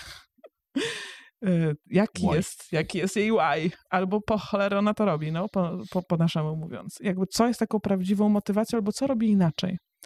I to jest to, co poniekąd można byłoby wynieść z tego, co robiliśmy z dzieciakami, nie? Że powinno promieniować ta inność i ta super rzecz. I pamiętajmy, superbohater nie jest o superbohaterze. Superbohater jest wtedy superbohaterem, kiedy ratuje świat. I superbohater jest wtedy, kiedy pomaga innym, a nie jest sam o sobie. To nie jest najpiękniejsza dziewczyna na dyskotece, okej? To jest Catwoman, która... Nie wiem, co robiła Catwoman. Może po prostu to po prostu była. Ale wiecie, co chodzi, że jakby... Muszę w takim razie powiedzieć Batman. No, trzeba coś... Ta marka musi coś robić dla innych, żeby była naprawdę superbohaterem, okej? A nie być sama dla siebie. Więc tak, żeby tak już zapachniało tanim coachingiem, to byłby taki wniosek. Okej. Branding jest jak rama obrazu. Nie pozwól, by przyćmiła sam obraz. Czy zgadzasz się z tym zdaniem? To jest Greg Hoffman, który trochę z Nike'em miał wspólnego. Nike. Nie. Znaczy, nie? taki... Unrelated. Na pewno jest tak, znaczy może inaczej. Ja uważam, że to, co jest najbardziej kluczowe, to jest brand coherence. Pewnego rodzaju spójność. Okay? Adekwatność brandingu. Nie możemy... Natomiast to, jak czasami marketerzy rozumieją branding, znowu mówię branding, a nie samo logo, to jest to, że ono ma coś obiecać. Okay? Ma być tak fajne, że aż się skusimy. Tylko ta zabawa zadziała tylko raz. Bo to nie jest jednak reklama, tylko to jest branding. W związku z tym uważam, że kluczowe jest to, żeby branding oddawał adekwatnie to, czym ta marka jest. Mówię branding znowu szeroko rozumiany, łącznie z językiem komunikacji, tone of voice, jakby wszystkim tym, jak komunikuje marka na zewnątrz, a nie po prostu być pewnego rodzaju obietnicą. Więc tak, nie może przyćmić, powinien oddawać dokładnie to, co jest. W tym sensie się zgadzam. Okay. Natomiast czy jest ramą? No w ramach pewnych ram się porusza, nie? Znowu pytanie, jak rozumiemy ramę, nie? Ale jakby na pewno nie może być fajniejszy niż sama marka. Chodzi bardziej o oprawę. Może tak, tak? A nie ramę. Okej. Design powinien mieć funkcję. Oprócz czarnych zasłon, które robią intymność, przydałoby się, żeby też były ładne, ale to już design. I to też jest trochę Greg Hoffman, ale przytoczę jeszcze twoje zdanie, które trochę chyba sympatyzuje też z tym podejściem.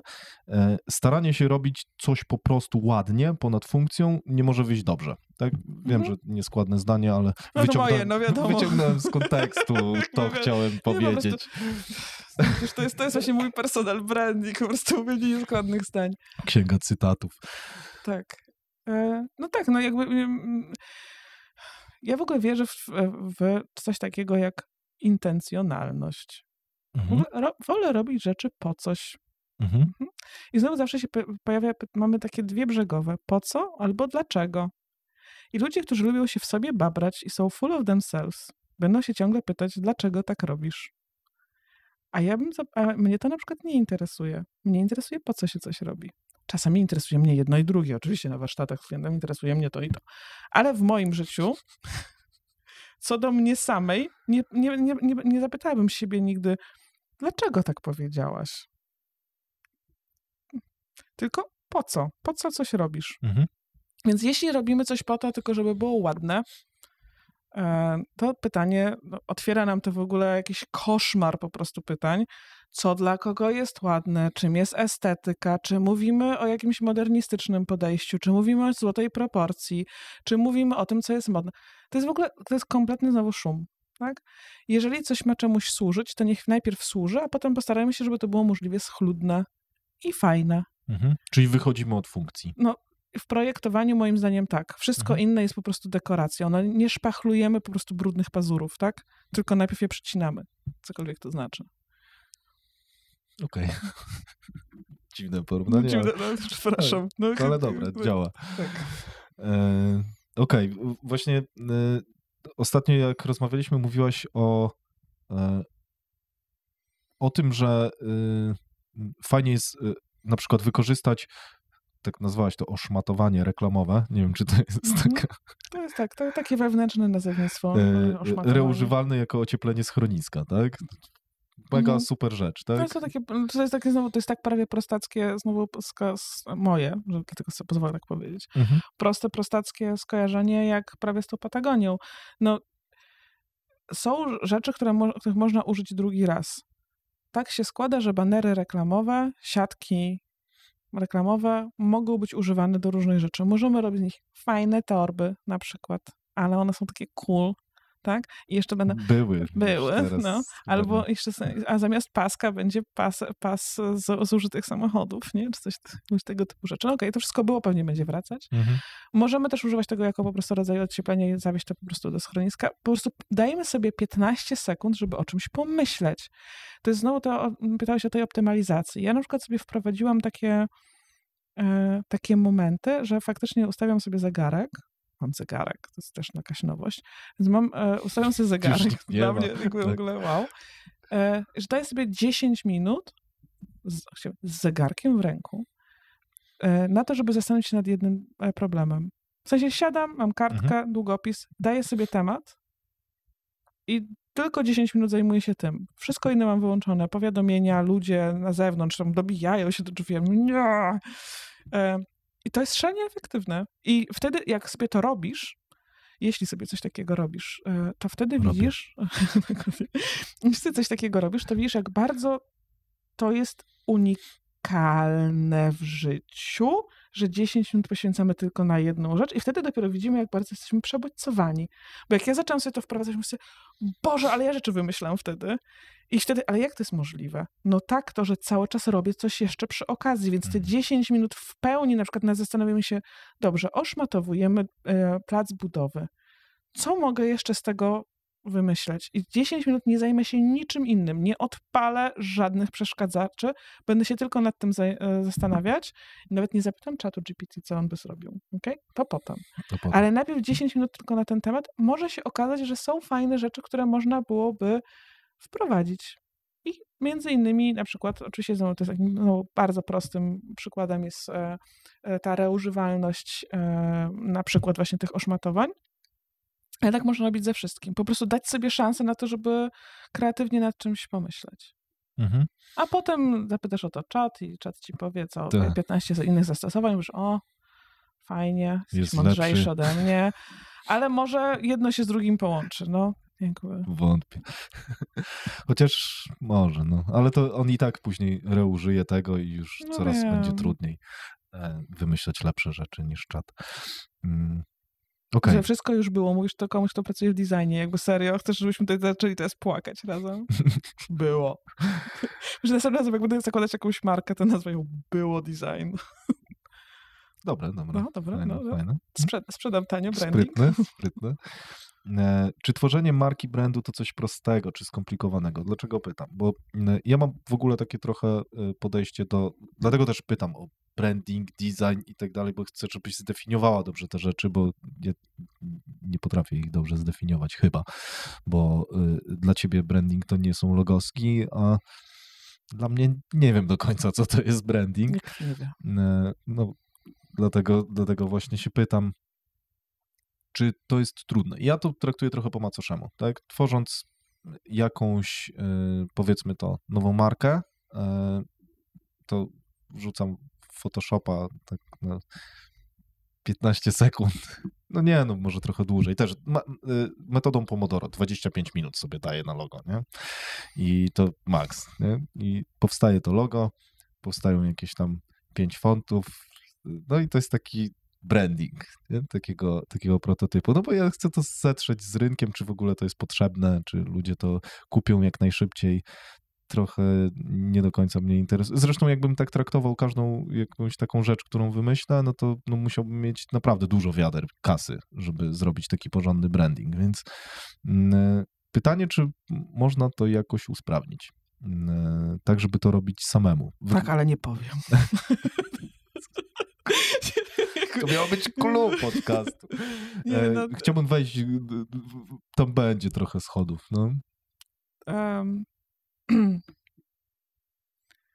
Tak, można to zrobić samodzielnie.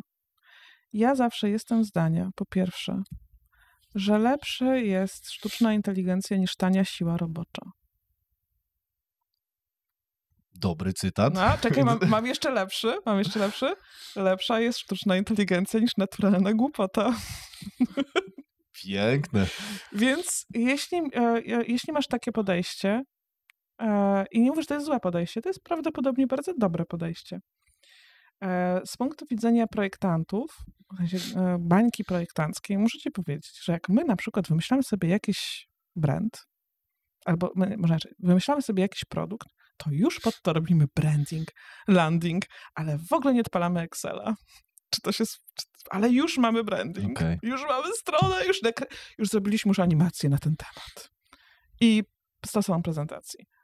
Ale jeszcze nie wiemy, czy ten projekt ma sens jakby strategicznie albo biznesowo. Znaczy, ja jestem tą osobą, która tutaj dba o to, żeby tak nie robić, ale jakby to się zdarza. Więc tak, są platformy, jest ich bardzo dużo. Możemy też zrobić jakiś taki zestaw linków, to żaden problem, w którym na przykład wrzucasz sobie informację, co byś chciał, jaki branding byś chciał, pach, trzy puknięcia, nie będę pukać teraz palcami, ale jakby wyobraźmy sobie puknięcia. I mamy wygenerowane logo, ale co więcej, mamy wygenerowany cały pitch deck w PowerPoincie, mamy szablony w Figmie social mediowe i generalnie coś, na co byś czekał od agencji brandingowej 2 miesiące. Więc jeśli to jest good enough, to potem już dobra, z tych kolorów to przesunę trochę ten niebieski w ten, to logo zmienię i wymienię na mój inny ulubiony font z Google Fonts. Okay? Czy to jest good enough? To jest bardzo good enough. To muszę ci się do czegoś przyznać. O strategiach.pl właśnie logotyp dokładnie tak został wygenerowany. No, dziwne. Szok. Ale teraz nie o to chodzi. Po prostu, wiesz, bo to jest w ogóle nieistotne. To są w ogóle nieistotne rzeczy. Lub jak to mawia mój jeden z ulubionych niemieckich hip-hoperów. I know. Wow. Czasami, teraz powiem po polsku, żeby nie było, czasami wystarczy kawa ze stacji benzynowej. I to jest okej. Ja też czasem piję na stacji benzynowej kawę. Mało tego, są stacje, na których kawa jest naprawdę dobra. Oczywiście. Ale czasami lubię wypić kawę na słońcu w Wenecji. Okay?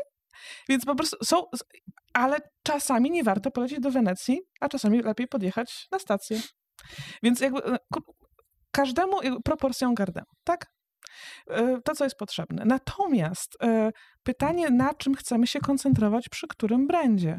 Czy czasami szybko, żeby postawić taki MVP brandingu jest wystarczająco dobre? Tak. Czy jak on się później rozwija, to można byłoby wtedy poprosić profesjonalistę o pomoc? Tak. Czy nam się zdarza, że ktoś mówi, słuchajcie, postawiliśmy to jakoś tam kulawo, z gówna i patyków. Czy moglibyście z tego teraz zrobić system, który będzie działał i nas przeszkolić? I my musimy zachować rzeczy, które były na trytytkę? Tak. I to jest okej. Mamy państwo z kartonu na trytytkę. Dlaczego nie mielibyśmy mieć brandingu z kartonu na trytytkę? To jest naprawdę okej. Przynajmniej wiemy, jak jest na trytytkę, że jest trwałe. Że tak. Więc dlaczego by nie? Więc to jest w ogóle żaden problem. Tylko popatrzmy, gdzie potrzebujemy realnej pomocy. Być może w komunikacji, być może w czymkolwiek jeszcze innym. I wtedy możemy sobie tam wybrać znowu te wojny, na które pojedziemy. Nie musimy iść na wszystkie. Najgorzej jednakowoż są dwie rzeczy, na które trzeba zwrócić uwagę. Lepiej samemu wygenerować i tak długo naciskać przycisk reload, aż zobaczysz branding, który ci się spodoba w tym automatycznie wygenerowany. I myślisz sobie, gratulacje, zrobiłem sobie świetny branding, i teraz kupuję go za $10 całą paczkę i to jest okej. To, co jest nie okej, to zatruwać komuś życie za 500 złotych. Nie? Okej. To ile to kosztuje? U mnie? Dużo więcej. Dużo więcej.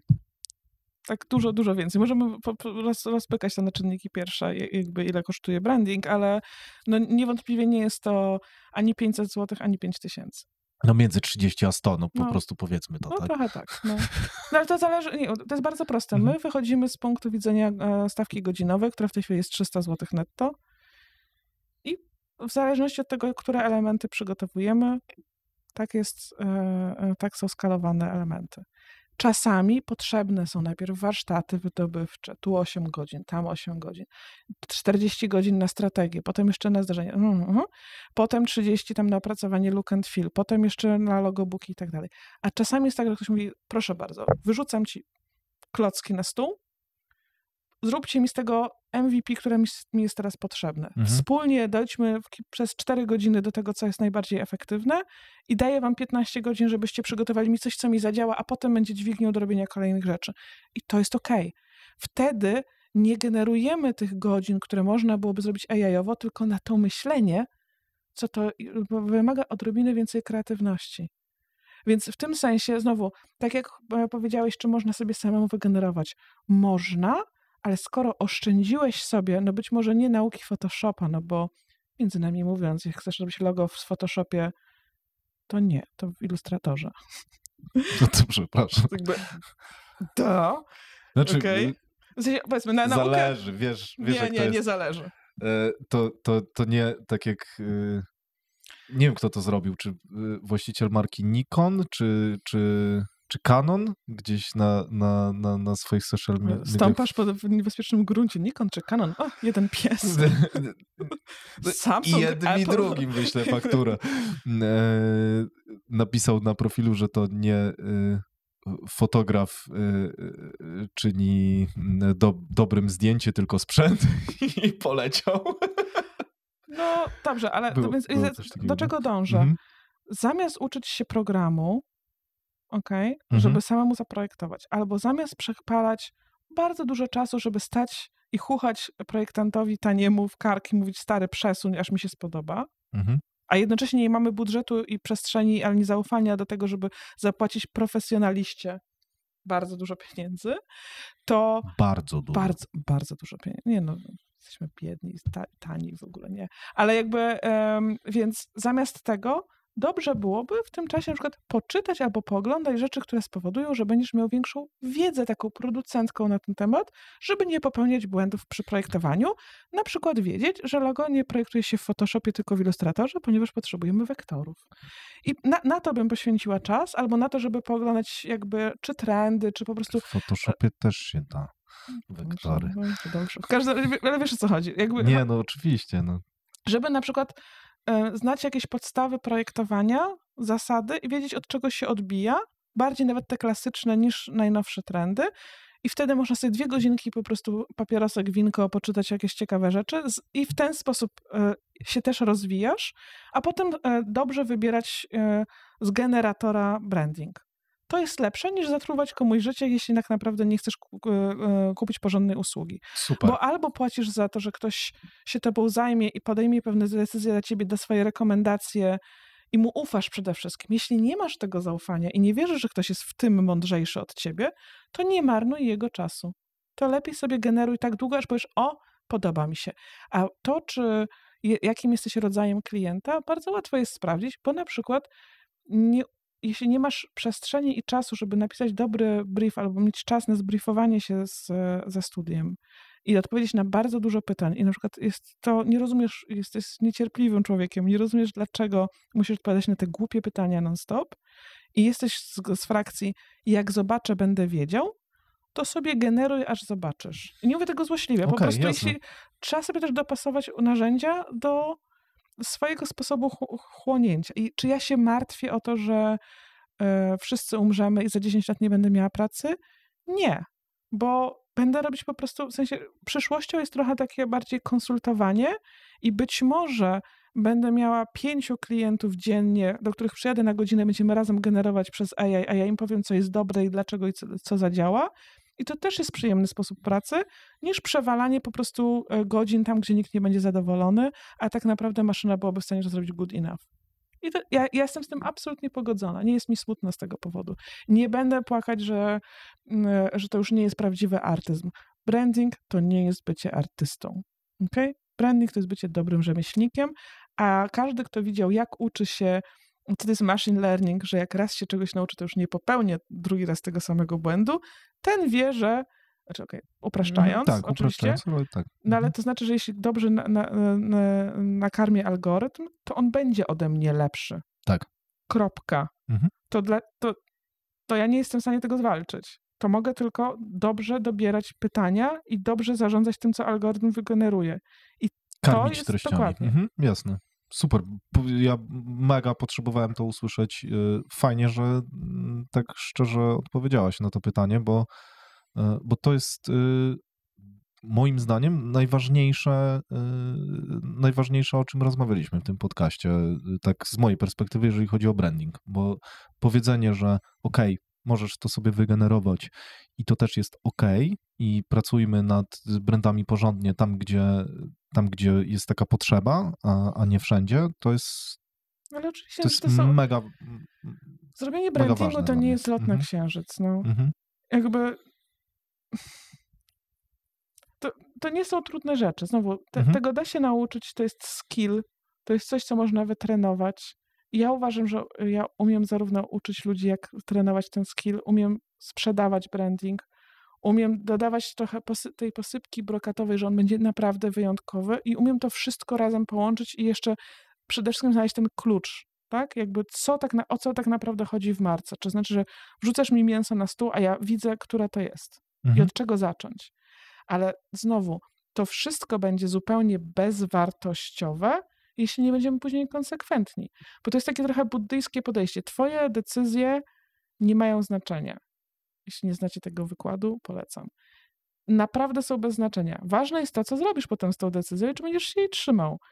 Więc nieważne, czy zrobić dla ciebie to najlepsze studio, najgorsze studio, freelancer, ciocia, wujek, czy wygenerujesz sobie to AI-owo, pytanie, jak potem będziesz używał tego brandingu.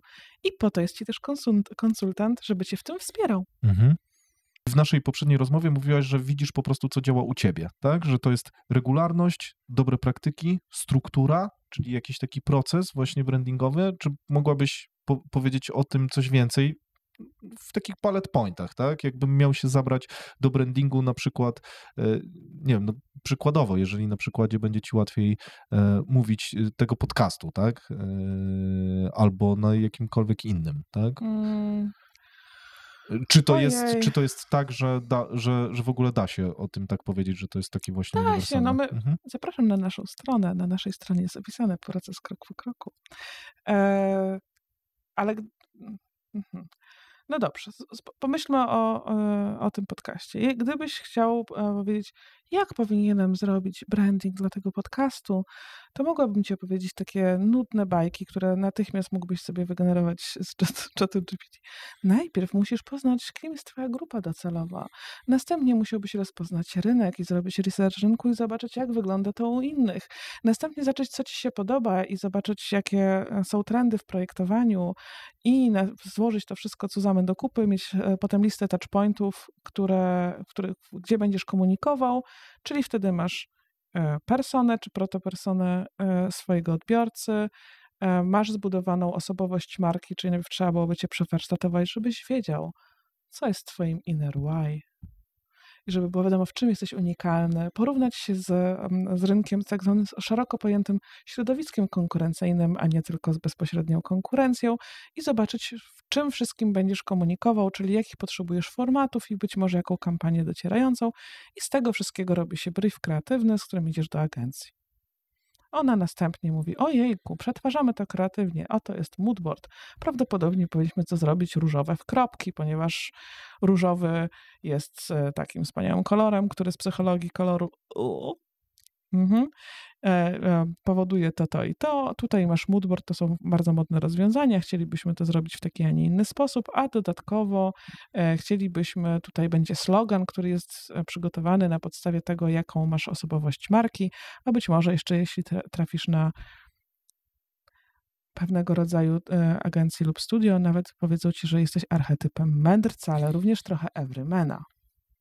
I w ten sposób przysięgam, obetnę sobie rękę za to, że naprawdę nie rozumiem, po co miałbyś iść z tym do agencji, ponieważ absolutnie każdy AI by wygenerował to dokładnie tak samo. Okay?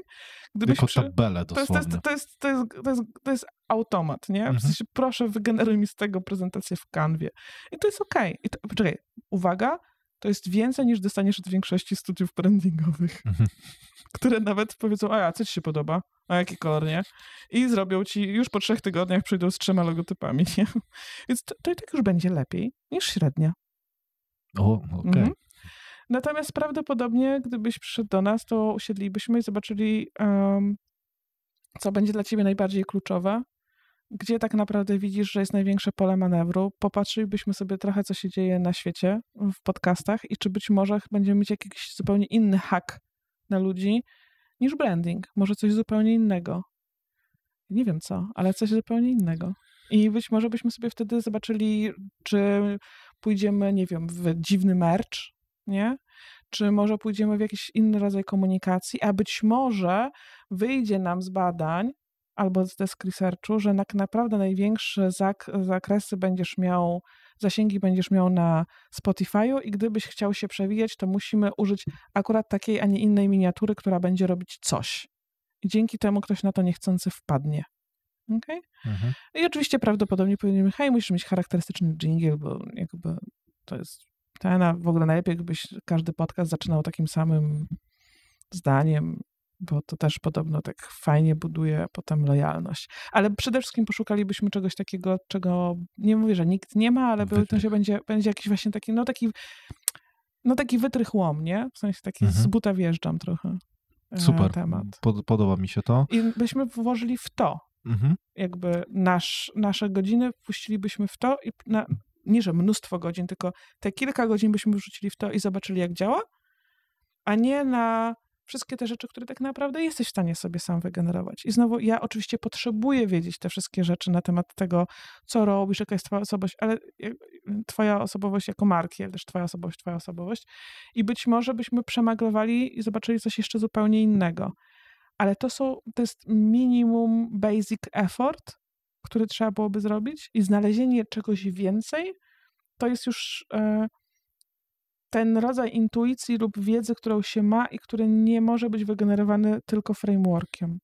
Chociaż Super. frameworki są potrzebne na początek. Super, właśnie o to mi chodziło. O taką jedną rzecz, która jest ponad to, co jest generatywne, tak powiedzmy. Ja mam takie wrażenie, że te rzeczy, o których mówisz, typu persona, jest ścieżka zakupowa, w ogóle cała jakby strategia, tożsamość marki i tak dalej, to są takie rzeczy, które orbitują też w innych dziedzinach, takich jak, nie wiem, sama sprzedaż, marketing i tak dalej. To jest to samo. I to jest dokładnie to samo. I mam wrażenie, że specjaliści w różnych, tacy naprawdę specjaliści w różnych dziedzinach, przeważnie wychodząc od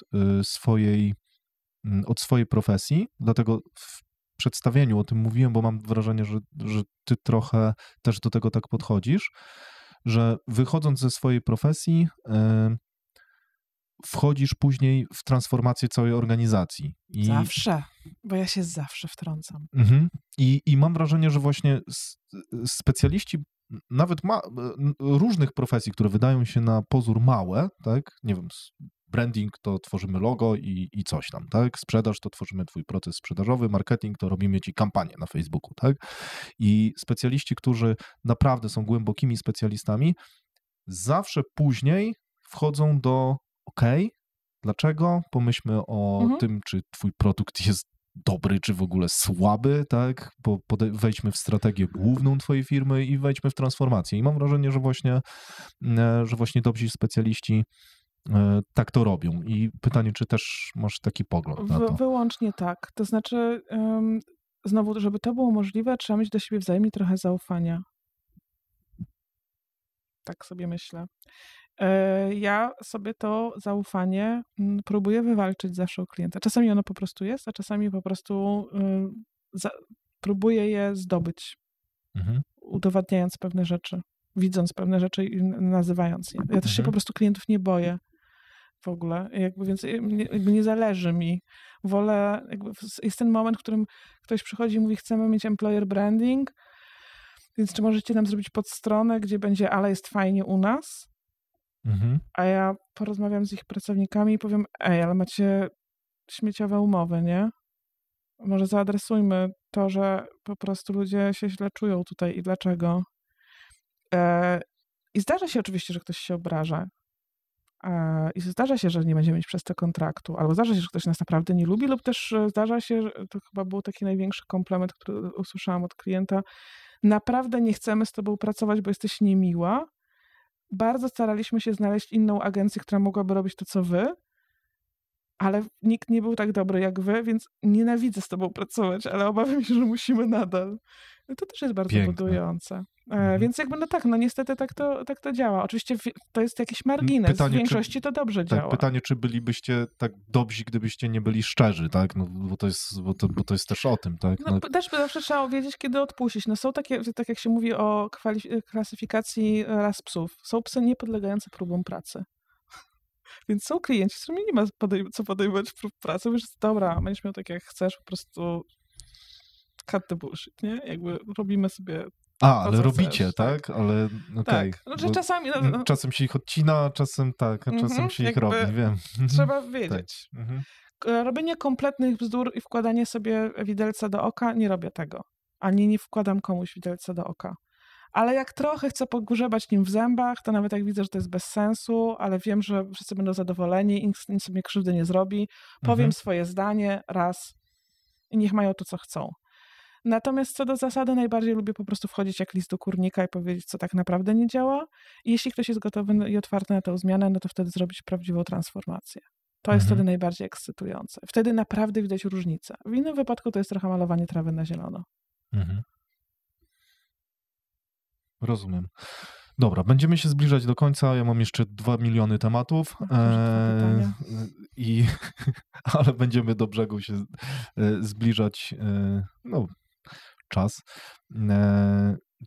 Powiedz mi jeszcze, czym różni się branding dla korpo i dla startupu? Trochę o tym powiedziałaś, moim zdaniem, że jest... Startup. Dwie najgorsze rzeczy, które istnieją na świecie. Wiem.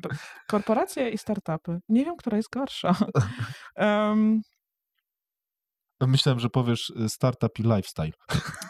Tak, ale jeśli chodzi o organizację, to jednak... Czy wolałabym pracować z korporacją, czy ze startupem? Kurde. Wybór Zofii. Nie wiem.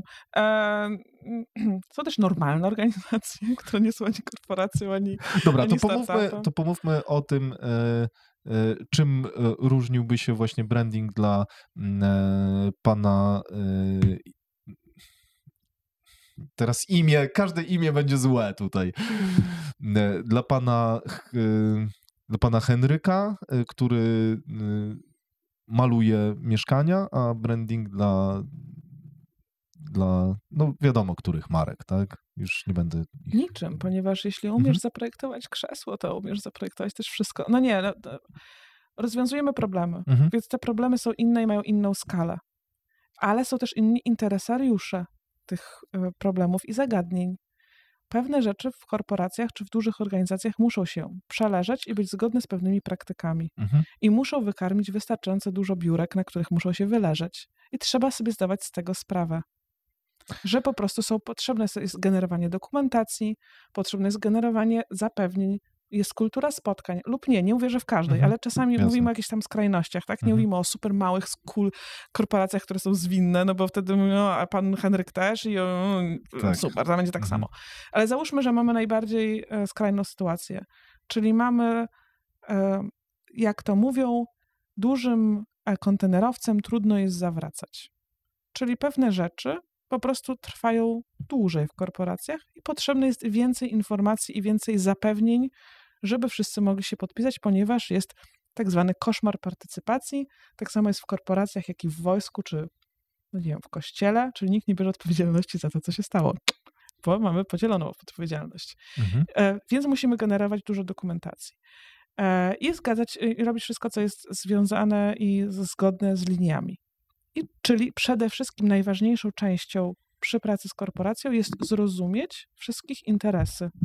Zarówno bezpośrednio tego klienta, który z tobą pracuje, jak i całej korporacji i z tym nie walczyć. Na przykład nie zmieniać tej korporacji, bo jej nie zmienisz, szczególnie, że to jest międzynarodowa korporacja, a my robimy coś na wycinka w Polsce. Czyli musimy zrozumieć guidelinesy i po prostu dobrze je wdrażać. I to jest skill, którego ktoś od nas oczekuje. Okay. W momencie, kiedy... Dostosowywanie się do procesu zakupowego, tak? Dokładnie. Na dobrą sprawę całej korporacji. A potem dodać coś więcej. Jakby robimy wszystko, że jest zgodne i wiadomo, że przeszłoby przez wszystkie poziomy i szczeble akceptacji, a potem posypiemy to jeszcze trochę brokatem lub parmezanem. Kto tam czym lubi, nie? Natomiast w momencie, kiedy mamy do czynienia z małym klientem, który sam podejmuje decyzję, no to mamy coś zupełnie innego, bo mamy przede wszystkim kogoś, kto jest bardzo emocjonalnie związany ze swoją marką, a w korporacji wręcz odwrotnie. Okay? Więc mamy taki trochę... No im mniejszy jest klientem, trudniej jest pracować, bo pracujemy jeszcze bardziej na emocjach, jeszcze bardziej na czymś, co jest jego. A już w ogóle takim najtrudniejszym konstruktem, teraz będę wymyślać, nie mówię o jakimś konkretnym, ale jakbym ja sobie, naprawdę przysięgam, że nie, teraz będzie brzmiało, że zaraz się okaże, że tak było, ale taki najtrudniejszy konstrukt, który mogę sobie wyobrazić, to mamy firmę rodzinną, założoną pod koniec lat 80., początek lat 90. w Polsce, która w tej chwili przechodzi transformację, bo przechodzi w ręce dzieci skłóconych ze sobą i zatrudnią w połowie procesu nową panią od marketingu, która wcześniej pracowała w korpo. I jest sfrustrowana, bo musi wyjechać do miasta na przykład wojewódzkiego. Okej, no to ja już wiem, o kim mówisz. To jest trudne. To jest trudne, bo mamy tak bardzo skrajnie różne potrzeby, bo najtrudniejsze jest to, kiedy my myślimy, a przysięgam, nie wiem na co mam się zarzekać. Dla mnie naprawdę zawsze pierwszą rzeczą, którą chcę zrobić, to zrobić dobry projekt. Taki, który ma sens. Wiecie, co chodzi? Który ma sens i który czemuś się przysłuży. Nigdy nie jest moim pierwszym celem zdobycie, nie wiem, nagrody arbitra elegancji. Jakby nie startujemy w konkursach. Mam na to wywalone na maksa. EFI byśmy nigdy nie dostali. Nie, w sensie chodzi o to, że jakby nie robimy tego pod konkurs, nie robimy tego pod portfolio, nie robimy ciekawa jestem, jakby było zrobić coś tam, ponieważ już to wszystko robiłam. Okay? W sensie mam też zawsze w miesiącu mamy rozgrzebanych 10-15 procesów brandingowych. Naprawdę mam gdzie się wyszaleć. I ja nie potrzebuję się udowodnić. Nie robię do portfolio też już od wielu lat nie. W związku z tym moim naprawdę głównym celem jest to, żeby nie robić już głupich rzeczy, żeby robić rzeczy mądre, które mają sens. I to jest mój cel. Natomiast czy po stronie klienta celem jest zrobienie dobrego projektu, czy pokazanie, że jest się kimś tam, czy obsikaniem jakiegoś przestrzeni w swojej organizacji, czy figę z makiem pokazanie konkurencji, czy na przykład właściwie to ja mam taki dobry gust, niech to wszyscy zobaczą, czy przewalenie pieniędzy, czy jakby tam są różne tak naprawdę bardzo ukryte, czasami nieuświadomione nawet samemu klientowi potrzeby, że możemy się po prostu, że nie gramy do jednej bramki, co więcej gramy w dwie różne gry i wtedy to jest problem. Więc albo ja zrozumiem, jaka jest jego prawdziwa motywacja i potrafię ją spełnić, a przy okazji tamtą, albo one się wzajemnie wykluczają, rzadko, ale powiedzmy, że to jest możliwe, no albo sobie coś znajdziemy, jakiś wspólny cel trzeci, nie? I to jest problematyczne, więc jakby znowu, ja bym naprawdę chciała, żeby rzeczy działały, żeby były mądre, ale nie zawsze jest tak, że ktoś mi płaci dokładnie za to. Czasami płaci mi za coś zupełnie innego. Tak, różne cele. Dobra, Lena, powiedz mi na sam koniec, zawsze rezerwuję taką trochę przestrzeń dla gościa. Chodzi mi o to, że możesz wykorzystać Pozdrów mamę. że ten podcast przysłucha moja mama, twoja mama. Ktoś ma jeszcze jakąś mamę. I mama Pawła. I spróbować wyszarpać coś dla siebie. Nie chodzi mi tutaj o... Wszystkie linki teraz. Wszystkie linki, tak. Dodamy spokojnie wszystkie linki do cennika waszego. Dokładnie. Możesz wykorzystać tą przestrzeń nie tylko na jakąś autoreklamę, na nie wiem, przetestowanie czegoś, na zachęcenie ludzi do czegoś, albo na przekazanie jakiejś super misji, tak, żeby... Jestem bardzo nieprzygotowana na to. Dobrze, to ja wykorzystam ją na autopromocję, która będzie taką autopromocją, która będzie mnie motywować dodatkowo, bo na przykład pomyślę sobie, że ktoś naprawdę dosłucha do końca tego podcastu i na przykład usłyszy to, co mówię i co więcej zrobi to, o co proszę. Znaczy, nie to, o co proszę, tylko jakby na przykład zainteresuje tę osobę, to, co teraz powiem. Otóż na naszej stronie internetowej leniwastudio.com oczywiście budujemy bazę wiedzy. I to byłoby wspaniała motywacja, gdyby ktoś na przykład chciał z tej bazy wiedzy skorzystać. Wymyśliliśmy sobie taką zasadę, czy też taką metodę, która też jest integrująca dla naszego zespołu, co też jest dla mnie bardzo ciekawe, bo dla mnie w tym momencie chyba najważniejszą częścią prowadzenia studia jest to, żeby zachowywać w dobrych relacjach i w dobrym zdrowiu moich współpracowników. Ważniejsze jest to nawet niż zachowywanie klientów. Więc wymyśliliśmy sobie taki moduł, w którym nazywamy to tak dossier albo jakkolwiek. Raz na 3 miesiące bierzemy pewien temat na tapet bierzemy oczywiście temat i on jest opracowywany w następujący sposób. Najpierw jest osoba, która się podejmuje tego tematu, robi porządny research, robi taki trochę referat, robi nam wewnętrzne szkolenie i warsztaty, w którym dostaje feedback od od zespołu.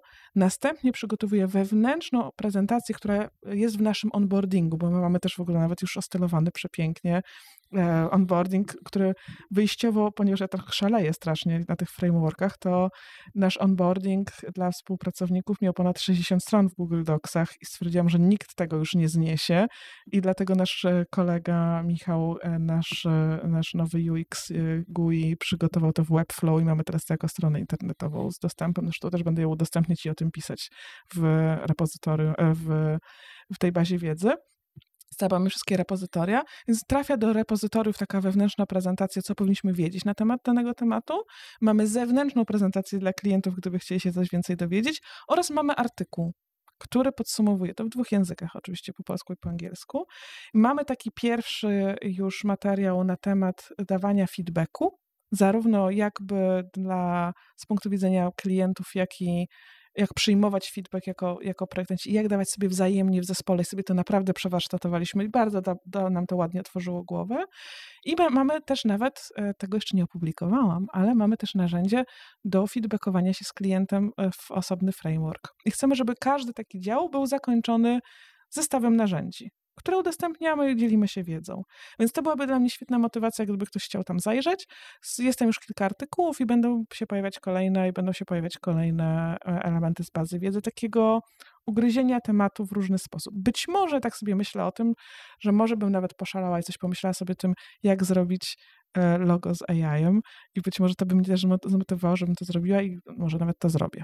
To jest jedna rzecz. Super. A druga rzecz to jest jeszcze taki mój projekt poboczny, który się nazywa ladyingreen.tech, który jest o kobietach i zielonej transformacji, elektromobilności, czyli z koleżanką Agatą Rzędowską, która jest po prostu wymiataczką elektromobilności. Testujemy fajne fury elektryczne, które bardzo pięknie jeżdżą, ale również zajmujemy się, oczywiście pochylamy się z ogromną uwagą nad kwestiami sustainability i piszemy o tym, co jest istotne z punktu widzenia właśnie zielonej gospodarki, zielonej transformacji. No i oczywiście nasze studio zrobiło do tego wspaniały branding, który jest, uwaga, w całości złożony Times New Roman. Piękne, to jest piękne. Jeżeli będziecie wchodzić na linki, to z opisu materiałów, bo zrobimy tam UTM-y i będzie wiadomo, że te dwie osoby ja będę były wiedziała, od nas. że te dwie to z jakiegoś powodu ktoś wszedł, to ja będę wiedziała po prostu. Dostanę takie powiadomienie. Ktoś wszedł i to nie była twoja mama. Tylko Szymona. Dokładnie. Mama Szymona.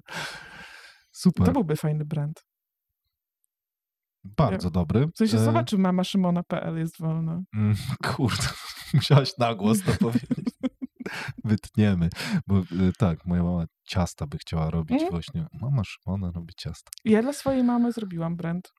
I świetnie działa. To jest jeden z moich ulubionych, nie personal brand, ale jakby jest na naszej stronie. Jest case study. Piękne. No i tym pięknym akcentem chyba zakończymy. Lena, bardzo, bardzo ci dziękuję za przyjęcie zaproszenia i podzielenie się tak szerokim asortymentem myśli. Garmasz. Tak. Garmasz myśli. Tak, garmasz myśli. Dziękuję ci za to. Myślę o tym, żeby w ogóle kontynuować takie spotkania, bo ja mam tych tematów mnóstwo. Mam nadzieję, że dasz się zaprosić jeszcze 2. czy 3 raz. Teraz możesz na wizji się zadeklarować. Zawsze, jak będzie chociaż 5 osób to obejrzy, to z przyjemnością. To 5 załatwimy. Bardzo to szybko. Mamy. Tak. Mamy, liczymy na was. Super. Bardzo ci dziękuję jeszcze raz. Dziękuję bardzo. To był super materiał. Boże, jaka to byłaby lepsza rozmowa, gdyby to było AI. Tak. Ale w sensie ty czy ja? Oboje. AI z AI, tak. Słuchaj, to jest trochę jak masz te takie automatyczne szachy, nie? Które grasz z kimś, a teraz maszyna przeciwko maszynie. A, przyjemnie się ogląda. Ale jest radio już AI-owe. Tak? Generatywne. Tak, normalnie radio tworzone totalnie w czasie rzeczywistym przez AI. Ale też z gadaniem, nie że playlisty, no bo playlisty to od zawsze są AI-owe. No, i playlisty i gada. Normalnie prowadzi audycję ze sobą. Takie dzwoni do ludzi, robi im żarty. Tak. To tak będzie zadzwońmy do niż ChatGPT-3. Zobaczymy, jaki jest głupi. Zadajmy mu. O Boże, Zadajmy mu pytanie takie, że się zapętli, takie kurwa, i error. 2022. I lejmy z niego. Genialne. Nie, ale ja na przykład wkurzyłam czat GPT. Krótka wstawka z podsumowaniem. Dzięki, że zostałeś do końca. Zgaduję, że jako jeden z nielicznych chciałbym ci się odwdzięczyć. To, co usłyszałeś przed chwilą, to wycinek jednego z zakulisowych nagrań. Czasem się zdarza, że jest ich kilka, czasem mnóstwo, czasem nie ma ich w ogóle, bo przeważnie rozmawiam z ultra zajętymi ludźmi. Zauważyłem, że YouTube zaczyna zamykać się na komunikację bezpośrednią z widzami, więc stworzyłem listę mailingową do tego celu. Tylko tam będę publikował niektóre treści, te, które uznam za najbardziej wartościowe lub intymne, bo uważam, że tam będą tylko ludzie, którzy najbardziej mi ufają. Zadbam, żebyś nie przestał. W mailach możesz spodziewać się m.in. zakulisowych nagrań z gośćmi. Co ważne, nigdzie indziej niepublikowanych. Wartościowej wiedzy o YouTube dla biznesu i sprzedaży, bo tym trochę się jaram, i oczywiście wszystkich informacji przydatnych w rozwoju biznesu, zarządzaniu, ogólnym rozwoju, wzroście, diecie, ćwiczeniach, rutynach i tym podobnych. Będą tam tylko wartościowe materiały wysyłane rzadko. Pewnie raz na miesiąc będzie dobrze, ale to też dopiero za kilka miesięcy. Obiecuję ci, że nie będę używał automatyk z dużą częstotliwością. Wszyscy znamy miejsca, gdzie codziennie dostajesz maile z naciskiem na zakup 100 kursu. Mnie to też wkurza i wiem, że nie zadziała w moim przypadku. Wierzę, że jak masz coś wartościowego, to nie musisz do tego natarczywie namawiać. W skrócie, jeśli znajdę coś wartego twojej uwagi, podzielę się tym z tobą. Jeśli nie, to nie pojawię się w twojej skrzynce. To pewna osobista obietnica. Dzięki za zaufanie i za twój czas, bo to najcenniejsze, co mogłem od ciebie dostać. Jestem twoim fanem i mam nadzieję, że dzięki temu kanałowi coś kiedyś będzie dla ciebie prostsze, tak jak zaczyna być dla mnie. Wracam gadać.